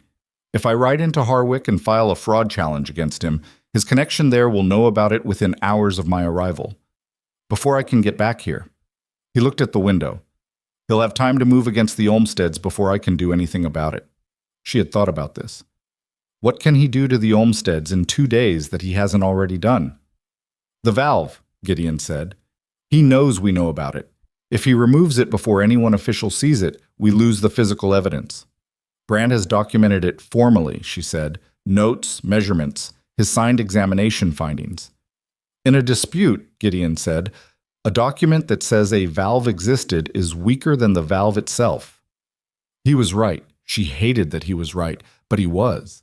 She looked at the table, at the work she had spread there. Not fabric this time, but papers, the careful accumulation of 6 weeks of paying attention. And she thought, "Then someone needs to stay here and watch the Olmsted property while you're in Harwick," she said. "Someone," he said, with the specific flatness of a man who has already identified who that someone is and is not sure how to say it. "I can ride out there," she said. "I've done it twice. Mrs. Olmsted can put me up for 2 nights. If anyone comes near that valve, there'll be a witness on site who can testify." He was quiet for a long time. She could see him working through it. Not the logistics, he'd done those already, but something harder. He said, finally, "Henderson's not going to send a polite man to deal with the valve if he decides to move." "I know that," she said. "You'd be 2 miles from town, on a property you have no legal standing on, in front of people who might be intimidated into not backing you up." "The Olmsteds are solid," she said, "both of them." Mabel. He had used her first name only twice before, and both times he hadn't seemed to notice he'd done it, and she had not pointed it out. "I'm asking you to understand what you're agreeing to." "I understand it," she said. "I also understand that if we lose that valve, the whole case is weaker, and those 2 families lose their water, and Henderson gets what he wants, and the next time he wants something, he'll go about it the same way knowing it works." She looked at him directly. "I've been in this valley 11 weeks. I came here on bad faith and stayed on my own. I have no power here except the fact that I've made myself useful to people who needed something I could provide. If I don't use what I have now, then what exactly have I been building?" He held her gaze. The quality of his silence had changed. It was no longer the silence of a man computing logistics. It was something else, something that sat differently in the room. He said, "You're the most stubborn woman I have ever met." "You haven't met many women," she said. He almost laughed. Not quite, but it was the closest she had seen him come to it, and it lasted only a second before his face settled back into its characteristic seriousness. "I'll leave the morning Brand finishes the report," he said. "You'll be at the Olmsted place before I go." "Yes," she said. "If anything happens," he said, "if anyone comes to that property and the situation gets beyond you, you leave. You don't argue. You don't stand your ground. You leave and come back to town. Are we clear?" "We're clear," she said. He picked up his hat. He looked at her for a moment more with that expression she had stopped trying to categorize because it was too layered for a single name. Then he left. Brand finished the report on the evening of the 3rd day, as promised. It was 8 pages, signed, sealed, and written in the precise technical language of a man who had testified often enough to know exactly which words held weight and which ones didn't. Mabel read the whole of it, which took her an hour, and at the end she set it down and thought, "This is real. Not the hope of it, not the possibility of it. The thing itself." She rode out to the Olmsteads the next morning before Gideon left for Harwick. She brought her sewing bag, not as cover, but because she was not going to sit idle for 2 days, regardless of the circumstances. And a change of clothes rolled small, and the particular quality of alertness she had first had to cultivate in herself, and now carried as something close to a natural state. Mrs. Olmsted took her in without ceremony, which was the best kind of welcome. She was given the children's room. The children moved to the main room with the pragmatic flexibility of children who understand an arrangement without requiring an explanation. Hiram Olmsted showed her the valve that afternoon, and showed her, too, where he'd be sleeping and where the dog slept, and said without embarrassment that the dog had a better nose for night visitors than either of them. The first night passed without event. She slept lightly and woke twice at sounds that turned out to be the dog changing position, and lay in the dark listening to the wind and the specific nighttime sounds of a working property until she was satisfied that everything she heard was ordinary, and then slept again. The second day was when it happened. It was mid-afternoon. Hiram had gone to check the north fence, a task he'd been putting off and that Mrs. Olmsted had suggested he finally do while things were quiet. And Mrs. Olmsted was in the kitchen, and Mabel was at the table near the window where the light was good, working on a shirt cuff for no one in particular, the way she sometimes did when her hands needed something to do and her mind needed to stay calm. She heard horses before she saw them. Not one horse. 2, possibly 3. She was at the window in 4 steps, standing to the side of it the way you stand when you don't want to be seen looking. 2 riders. She didn't recognize either of them. Not Tom Briggs. These were different men, broader, with the particular quality of riders who spend time outdoors, not because they love the land, but because they are paid to be where they're sent. One of them had a pair of pliers hanging from his saddle that were not a standard ranch tool in the way they were positioned. They were heading for the upper fence line. She crossed to the kitchen. "Mrs. Olmsted," she said, with the particular quality of voice she had developed in the last weeks. Level, not urgent, the voice that gets a person moving without making them panic. "We have riders heading for the valve, 2 of them. I need Hiram here now." Mrs. Olmsted looked at her for 1 second, then went to the back door and rang the bell they used for emergencies, a clear, carrying sound that traveled well in still air. Mabel was already moving. Not toward the riders. She was not, despite what some moments might suggest about her character, an irrational woman, but toward the upper fence line from the property side, where she would be visible on the Olmsted land, where she had standing as a guest, where she could see exactly what was happening. She got there before the riders reached the valve. They saw her as they approached. She made no effort to hide, and pulled up short. The nearest one, the one with the pliers, looked at her with the flat assessment of someone who has been sent to do a task and has encountered an unexpected complication. "You're on private property," she said. Not loudly, clearly. "We've got business with the line," the nearer one said. He had the flat accent of someone who had moved around enough not to have acquired a strong regional one. "This is the Olmsted property," she said. "You don't have business here without Mr. Olmsted present." "This isn't the Olmsted section of the line," he said. "This fence is the Olmsted boundary," she said. "That valve is on this side of it, which you can see as well as I can." She did not look away from him. "I am a witness, and I am on this property with the owner's full knowledge, and I will be able to describe both of you in detail and describe exactly what you came here to do." The second rider had been quiet. He spoke now. Older, with the slightly more calculating look of a man who understood situations rather than just executing them. He said, "We were sent to check the line." "By whom?" she said. A pause. "The party with the water rights claim." "That claim is currently under formal challenge," she said, "filed 3 days ago at the Harwick County Land Office." She had not known for certain that Gideon had made the filing. She was running on the trust that he had left when he said he would, and arrived when the arithmetic said he should, but she said it with the certainty of a woman who has done her arithmetic carefully, and it landed the way certainty lands. The older rider's expression shifted. Not retreat. Not yet. But the specific adjustment of someone recalculating. Behind her, she heard Hiram Olmsted's boots on the ground, coming fast from the property. He arrived beside her, breathing hard from the distance, and he took in the scene and said nothing for a moment, just stood. The two riders looked at Hiram and at Mabel and at the valve between them. Then the older one said to the younger one, "Leave it," and turned his horse. They rode back the way they had come, and she watched them go the whole distance until they disappeared around the north tree line, and she kept her face neutral the entire time. When they were fully out of sight, she let out a breath that she had not been aware she was holding, and her hands, she noticed, were not entirely steady. Hiram looked at her. "You told them there was a filing." "I told them what I believe to be true," she said. "Do you know it's true?" She looked at him. "Gideon Hawthorne left for Harwick 4 days ago with a complete formal submission package prepared by a credentialed federal examiner," she said. "Yes, I believe it's true." He was quiet for a moment.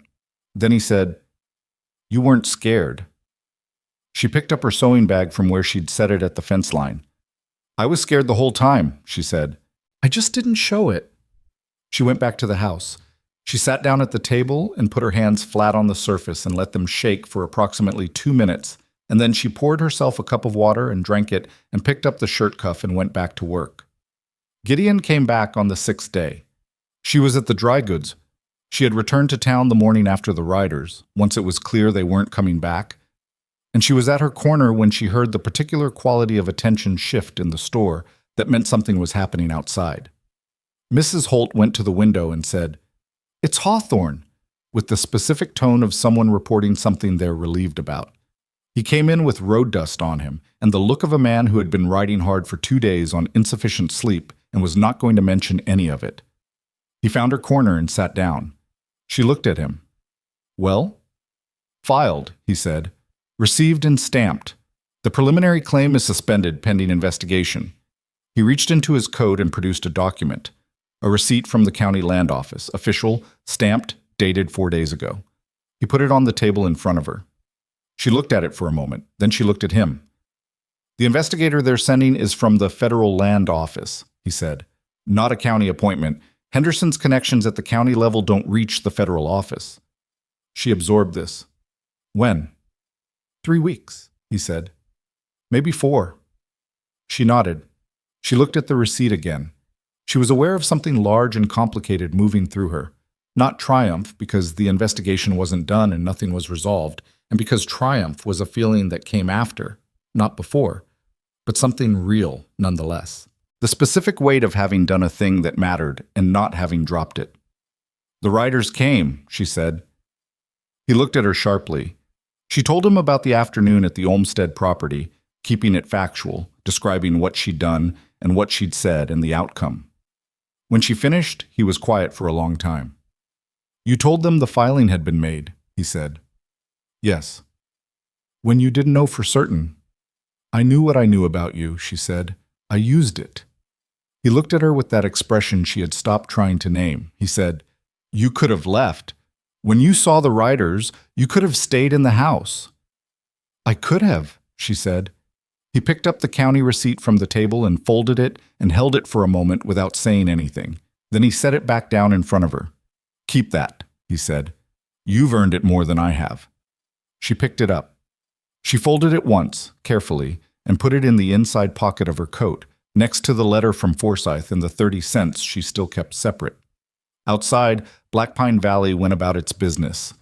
The ordinary business of a town in late autumn, cold air coming down off the mountain, the smell of wood smoke from the early stoves, the sound of the street with its daily commerce and its people who had laughed at a woman in the dust and were now, without quite realizing when the shift had happened, beginning to say her name differently. Not yet with warmth. Not yet with the fullness of what the word acceptance actually meant, but differently. With the specific weight of a community that has noticed someone standing her ground and holding it and hasn't quite decided what to do with that noticing. Gideon stood to leave, and she said, without planning to, "Are you going back up today?" He looked at her. "Tomorrow," he said. "I have some things to see to in town." "All right," she said. He turned to go. He got 3 steps and then he stopped and he turned back and he said in the same flat, undecorated voice he used for everything, "What you did at the Olmsted property, standing there in front of those men the way you did." He paused. "That took something." She looked at him. "So did riding to Millhaven in bad weather," she said. He held her gaze for a moment. Then he touched the brim of his hat and he left. And she watched him cross the dry goods floor and go out through the door into the pale autumn afternoon. And she turned back to her work with the receipt in her pocket, and the lamp burning beside her, and the particular quality of feeling that comes not from arriving somewhere, but from finally understanding the shape of the road you've been walking all along. The federal investigator arrived on a Tuesday, 3.5 weeks after Gideon's return from Harwick, on a morning when the first real snow of the season had dusted the upper ridgeline white, and the air in Black Pine Valley had the particular sharp quality that announces winter is no longer a threat but a fact. His name was Aldous Vane, and he was not what Mabel had expected, which was her own fault for expecting anything. She had built up a picture in her mind, a formal man, bureaucratic, the kind who processes situations rather than understands them, and Vane was none of that. He was perhaps 55, with a long creased face and the watchful patience of someone who had spent a career looking at things people tried to hide. And he arrived not with ceremony, but with a single trunk and a clear sense of what he needed and in what order he needed it. He established himself at the boarding house. Mrs. Aldine gave him the large room at the front without being asked, which Mabel noted as a social indicator of how things had shifted in the last month. And he spent his first day reading the submission package that had been filed at Harwick, which Gideon had a copy of, and which Mabel had organized into a coherent sequence with a cover letter she had written and rewritten 4 times before she was satisfied that it said exactly what it needed to say, and nothing it didn't. He asked to meet her on the second morning. She came to the boarding house parlor at the time he specified, with the county receipt in her inside pocket out of habit, and she sat across from him at the small table Mrs. Aldine used for guest correspondence, and she answered his questions directly. He asked good questions, precise, specific, the kind designed to find the edges of what a person actually knows versus what they believe or have inferred. And she was careful to make that distinction clear each time, because she understood that the difference mattered, and that an investigator worth anything would test it. He asked about the document. She told him what she had observed and what Brand had confirmed, and she was clear that her own observations had led her to Brand, rather than constituting evidence themselves. He asked about Mrs. Holt's ledger. She told him Gerald Holt's history with records and what the specific entry said and when it was dated. He asked about the valve. When she described the valve and the 2 riders and what she had said to them, he looked at her for a moment without writing anything. Then he said, "You told them the filing had been made?" "Yes," she said. "Had you confirmed that at that point?" "No," she said. "I had confirmed that Gideon Hawthorne had left for Harwick with a complete submission package on the day he said he would. I extrapolated from that." "And if you'd been wrong?" "Then I would have been wrong," she said. "I made the best decision I could with what I knew. I don't think I was wrong." He wrote something. She could not read it from her angle. He said, "You're not a lawyer, Mrs. Carter." "No," she said. "You're not a land examiner. You have no formal connection to any of the affected properties." "That's correct," she said. "Then why did you do this?" He said it without hostility, with the genuine curiosity of a man who has seen a lot of situations and has learned not to assume he knows the answer. She thought about how to answer honestly. "Because I could see what was happening," she said, "and because the people it was happening to didn't have the tools to see it as clearly or the standing to act on it if they did." She paused. "And because I came to this town as a stranger and I've watched a man use his position and his history here to treat the people around him as if they were arrangements to be managed rather than people with rights. I find that particular quality of person very difficult to ignore." He looked at her for a moment. Then he said, "Thank you, Mrs. Carter," and closed his notebook. She walked back to the dry goods through the cold morning and went to her corner and picked up her work, and she noticed that her hands were steady, which was not nothing. Vane spent 4 days in Black Pine Valley. He examined the original filed document at the county's temporary office. He had brought a certified copy of the submission document for comparison.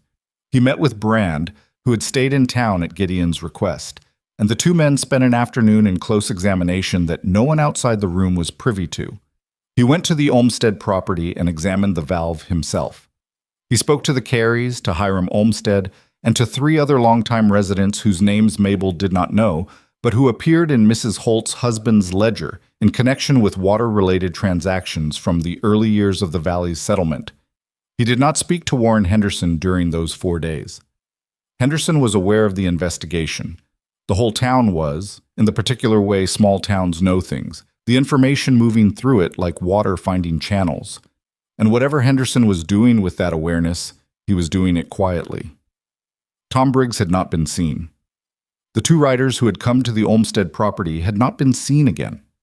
Henderson himself appeared at the usual places, the saloon, the feed store, the occasional social appearance, with the same comfortable manner he always presented. But Mabel noticed, watching him through the window of the dry goods once, that the ease was slightly more deliberate than it had been before. The kind of ease a man has to work at, rather than simply have. She knew what that cost. She had worn that kind of face herself. On the 5th day, Vane met with Henderson. She did not know what was said in that meeting. She was not meant to know, and she accepted this, because she understood that investigations had their own architecture and you couldn't see the whole of it from any one position inside it. But she learned something of the shape of it from Mrs. Aldean, who reported with the careful accuracy of a woman who had spent decades being underestimated in her own boarding house. Vane had been in the meeting for 2 hours. Henderson had arrived with a lawyer she didn't recognize from outside the valley. And when they left, Henderson's face had the specific quality of a man who has been told something he was not prepared to hear and has had to decide very quickly how to receive it in public. She heard this in Mrs. Aldean's back parlor over tea, with the snow coming down properly outside the window now, coating the street in something that made the town look cleaner and quieter than it was. And she held the warmth of the cup in both hands and felt something settle that had been taught in her for 6 weeks. Vane left on the 7th day. Before he left, he came to the dry goods and spoke to her again, briefly, in the corner by her work table, with the outdoor cold still in his coat. He told her that his findings would be submitted to the Federal Land Office within 10 days, that the preliminary claim filed by Henderson would be formally voided on the basis of document fraud, that a separate referral would be made to the Territorial Attorney's Office regarding the fraudulent filing and the interference with the water line, the valve, that Warren Henderson would be receiving formal notice of both actions. He told her this not because she had any official standing, but because she had built the case that he had confirmed, and he appeared to be the kind of man who believed that information should go to the people who had earned it. She thanked him. He nodded in the way that men acknowledged, and left. She sat in her corner for a while after that without picking up any work. She looked at the east window and the snow on the street outside, and she thought about all the pieces of it, the document, the ink, the ledger in Gerald Holt's careful hand, the brass valve on the Olmsted fence post, the 2 riders who had looked at her across 40 feet of cold air and turned back, Gideon on the road to Harwick in bad weather, the Olmsted woman's hand briefly on her arm. And she thought about what it had added up to, and what it meant, and who she was now relative to who she had been when she stepped off a stagecoach into the dust and the laughter of a town that had categorized her in 15 seconds. She was not the same woman. She knew that, and she knew it without any need to make a declaration about it. The change was not the kind you announce. It was the kind that settles into the way you stand and the way you look at a room when you walk into it and the quality of the silence you carry. The news about Henderson spread through Black Pine Valley the way difficult news always spread in small towns. Not all at once, but in sections, each section finding its audience and then moving on, so that the full picture assembled itself over 2 or 3 days rather than arriving complete. She was aware of the information moving through the town the way she was aware of most things, from her corner, in pieces, through the changed quality of the conversations happening near her. Henderson did not leave Black Pine Valley. She had half expected him to, in the way powerful men sometimes vacate a situation they can no longer control, but he stayed, which told her something about the depth of his roots here and his calculation of his remaining options. He appeared in the usual places. He was not arrested. The referral to the Territorial Attorney's Office was a process, not an immediate action. and processes took time, and that was simply the nature of the machinery. But the comfortable smile was different now. It was the same shape, but it no longer had the same thing behind it, and the town, which had always read him correctly even when it was too useful to challenge him, read the change. The shift in the town's attitude toward Mabel after Vane's departure was not dramatic. She had not expected drama. What happened was quieter and more significant than drama. A slow reweighting of the way people moved around her, the way they addressed her, what they assumed she could be trusted with. Mrs. Carey came into the dry goods not for sewing work, but to sit in the chair by Mabel's table and talk for half an hour about the winter and the cattle prices and her granddaughter in Copperhead Junction, who was apprenticing with a printer. She talked to Mabel the way you talk to someone you have decided is a permanent part of your landscape. Mrs. Olmsted sent a jar of preserved plums with Hiram when he came in with more repair work, and at the bottom of the bag was a note that said simply, "We won't forget. E.O." She kept the note in the same pocket as the county receipt and the 30 cents. 3 weeks after Vane's departure, a letter arrived for Mabel that she had not been expecting. It was from Wallace Pruitt. She recognized the handwriting on the envelope because she had read 4 months of his letters carefully enough to know the particular way he formed certain letters. The W was distinctive, looped in a way she had found neat at the time. She held the envelope for a moment in the back room of the dry goods, where Mrs. Holt gave her privacy to read correspondence that was not meant for the main floor, and she thought about not opening it. Not out of pain. She had been honest with herself for weeks about the fact that what she felt regarding Wallace Pruitt had completed its compression from grief adjacent to something much smaller and drier, but out of a kind of fastidiousness. Some letters did not need to be opened because their contents were already known. She opened it anyway, because she had always been the kind of person who dealt with things directly. He wrote that he had heard, through the particular channels by which information moves across frontier territories, that she had acquitted herself remarkably in a difficult situation. He wrote that he regretted his behavior upon her arrival in Black Pine Valley, that he had acted poorly, that he had allowed appearances to govern him in a way that did not reflect his true character. He wrote, and she could feel the effort behind this part, the particular difficulty of a man who has decided to say something uncomfortable and is pushing himself to finish it, that he believed he had made a significant mistake, and that if she had any interest in revisiting their original arrangement, he would be open to that conversation. She read it twice, not because she was uncertain about what it meant or what she thought of it, but because she wanted to be sure she was responding to what was actually there rather than what she might project onto it. He was a man who had been moved by her competence, who had heard the story of what she'd done and found himself revising his assessment, who had, in his own way, decided she was worth reconsidering now that the town considered her worth something. She was not angry. That surprised her a little. She had expected something angrier than what she found when she looked at what she actually felt, which was a kind of tired clarity. The feeling of looking at a thing and seeing it exactly as it is, without any distortion from wanting it to be different. She wrote back that evening at the small desk in her room, by lamplight, with the snow pressing soft and silent against the window. She wrote that she was glad he had found the courage to acknowledge what had happened between them, and that she held no lasting ill feeling toward him. She wrote that she appreciated the offer genuinely, and that she was declining it. She wrote, and this part she drafted 3 times before she was satisfied with the plainness of it, that she had come to Black Pine Valley to find a home, and that she had found one, though not in the way she had planned, and that what she had built here in the last 3 months was hers in a way that an arrangement entered into on revised terms could never be. She sealed the letter, addressed it, and left it on the mail table at the bottom of the stairs. She felt nothing dramatic walking back up to her room, just the specific quietness of a decision that was right in the way that very few decisions actually are, completely without remainder, with no part of it she would need to revisit. She told Gideon about the letter the next week, when he came down from the mountain for supplies and stopped at the dry goods with his characteristic absence of ceremony. She told him in the same matter-of-fact way she told him most things, watching his face while she spoke, because she had learned to read his face in the same way she had learned to read documents, attentively, without over-interpreting. He was quiet for a moment after she finished. Then he said, "What did you say to him?" "That I was staying," she said. He turned the hat in his hands, the gesture she had long since understood as his version of thinking. He said without looking at her, "The cabin is getting harder to manage alone." She looked at him. He was looking at his hat. There was something in the set of his shoulders that she recognized as a man who has said a true thing and is now waiting for the ground to hold. "I'm aware," she said. "You mentioned the roof last month." "The roof in the north chinking," he said. "And Corporal's getting on.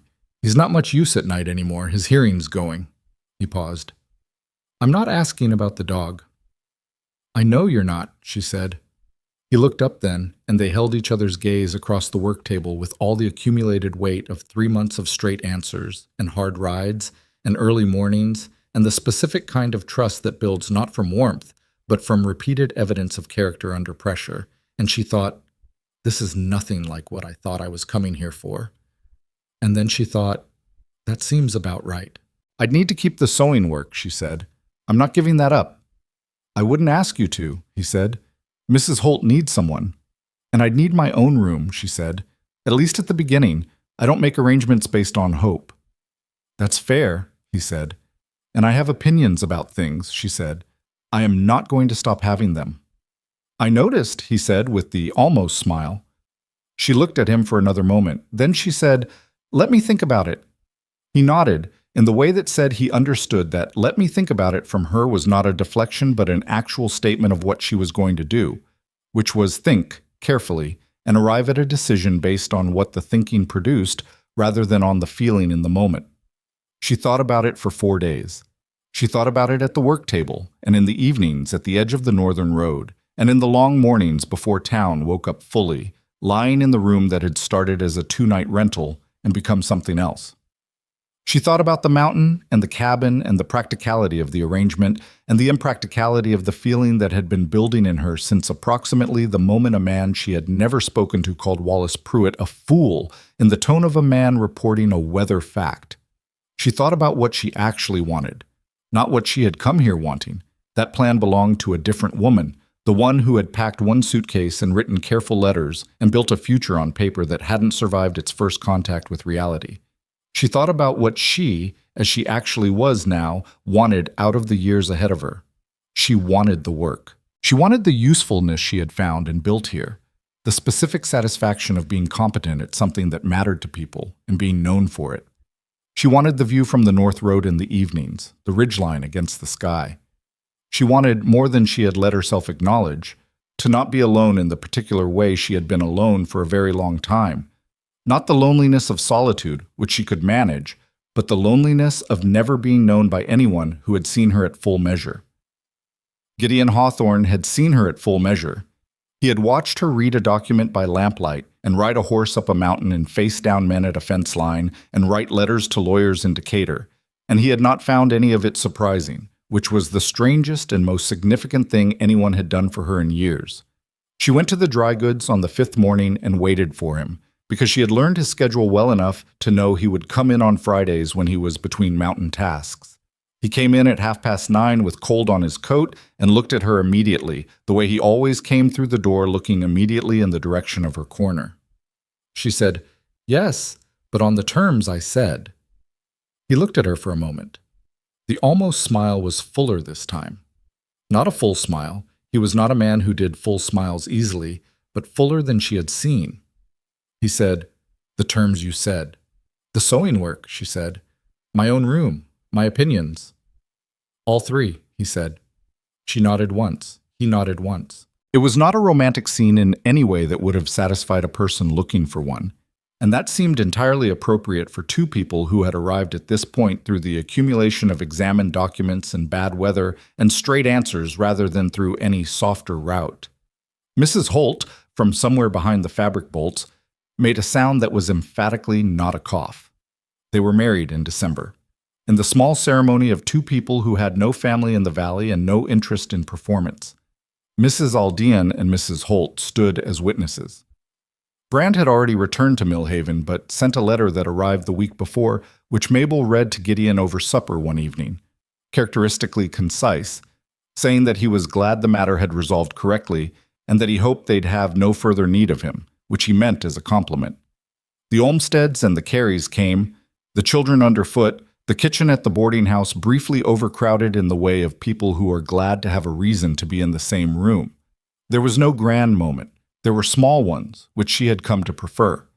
The territorial attorney's referral regarding Warren Henderson's water claim fraud took 4 more months to resolve into a formal finding.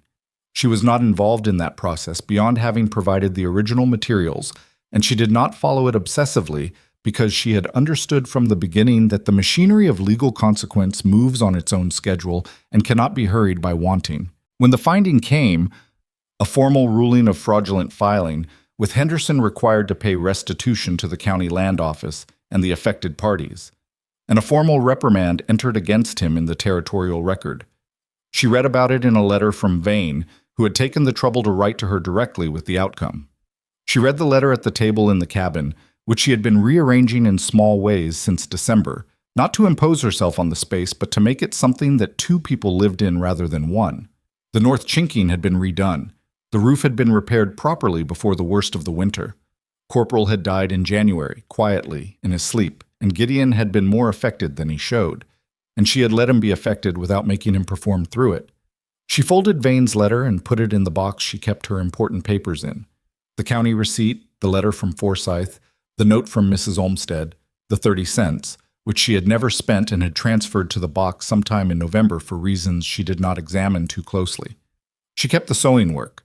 She was at the dry goods 3 days a week, riding down the mountain in the early morning and back up in the late afternoon, and Mrs. Holt had stopped treating her as a business arrangement some weeks ago and had begun treating her as something harder to name and more valuable. The town had completed its shift. She was not celebrated much. She had never wanted celebration, had always understood that the people who want celebration are usually the people who've done the least. But she was known in the way that takes time and cannot be rushed and cannot be purchased. The way you get known in a place by being there, and being yourself, and being useful, and waiting for the community to catch up to what you actually are. She thought sometimes about the woman who had stepped off the stagecoach. She did not think about her with pity, because that woman did not deserve pity. She had made a reasonable decision under reasonable circumstances and had been dealt an unreasonable outcome, and she had handled it with more grace than most people would have managed. But she thought about her with a kind of tenderness, the way you think about an earlier version of yourself who was working very hard and couldn't yet see the full shape of where the road was going. If she could have said something to that woman in the dust, with her 1 suitcase and her shaking hands inside her gloves, and the laughter all around her and Wallace Pruitt's back growing smaller down the boardwalk, she would not have said that everything would be fine.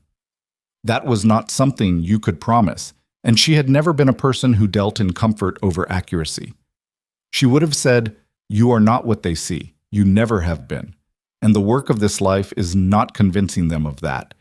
It's building something true enough that the truth speaks for itself." She would have said, "Stay." Because staying had been the whole of it, in the end. Not a grand act of defiance. She had no patience for grand acts. They were usually more about the audience than the action. Just the daily decision to remain, to sit in the corner and do the work, and watch, and listen, and wait for the right moment, and use what she had when the moment came. To put 1 foot down and find it solid, and put the next foot down. She had not come west to be rescued.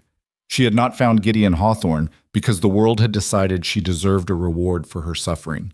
She had found him the way you find most things worth having, by being in motion, by being useful, by being exactly and honestly herself, in a situation that wanted her to be less, until someone with good enough eyes recognized what they were looking at. He came in from the workshop in the late afternoon with grease on his hands, the way he often did, and he looked at her at the table with the letter and said, "What was that?" "Vane's letter," she said. "The Henderson ruling came in." He crossed to wash his hands at the basin. "And?" "As expected," she said. He dried his hands. He came and looked over her shoulder at the letter, which she had left open on the table. He read it in the quick way of someone who reads things once and doesn't need to go back. Then he straightened and was quiet for a moment. "It took long enough," he said, which was his version of, "Good. I'm glad it's done." "These things always do," she said, which was hers. He put his hand on her shoulder briefly. Not a long touch, not a demonstrative one, just the specific weight of a person who is present and means it, and went to put wood on the stove. Outside, the mountain held the last of the afternoon light, the way it always did in winter, the ridgeline going gold and then rose, and then the particular cold blue that came just before dark. And she sat at the table in the warmth of the cabin with her papers in their box and her needle in its case, and the letter from Vane folded between them. And she thought about what a life is made of when you strip away everything that doesn't matter. It is made of decisions, the small ones and the large ones, the ones you make in public and the ones you make alone in a room by lamplight, the ones that feel consequential in the moment, and the ones whose consequence you don't understand until much later. It is made of what you do when something is wrong and you have the tools to address it, and the only question is whether you're willing to be the person who does. It is made of what you say when someone asks you a straight question, and whether you answer it the same way whether or not anyone is watching. She had come to Black Pine Valley believing she was looking for a place. She had been right about that part, and wrong about the shape of it, wrong about the man, wrong about the plan, wrong about what the arrival of a home would feel like when she found it. It did not feel like arrival. It felt like the moment you stop being afraid of the distance you've already walked and start seeing it for what it is. Evidence. Proof of what you are capable of, accumulated step by step in the honest dark, available to you anytime you need to remember that you are the kind of person who keeps going. The stove caught, and the warmth spread through the cabin, and the ridgeline outside went from rose to blue to the first cold stars. And Mabel Carter, Mabel Hawthorne now, though she used both names as the situation seemed to warrant, which was its own small statement, picked up her needle and threaded it in the lamplight with the practiced ease of 40 years' practice, and began.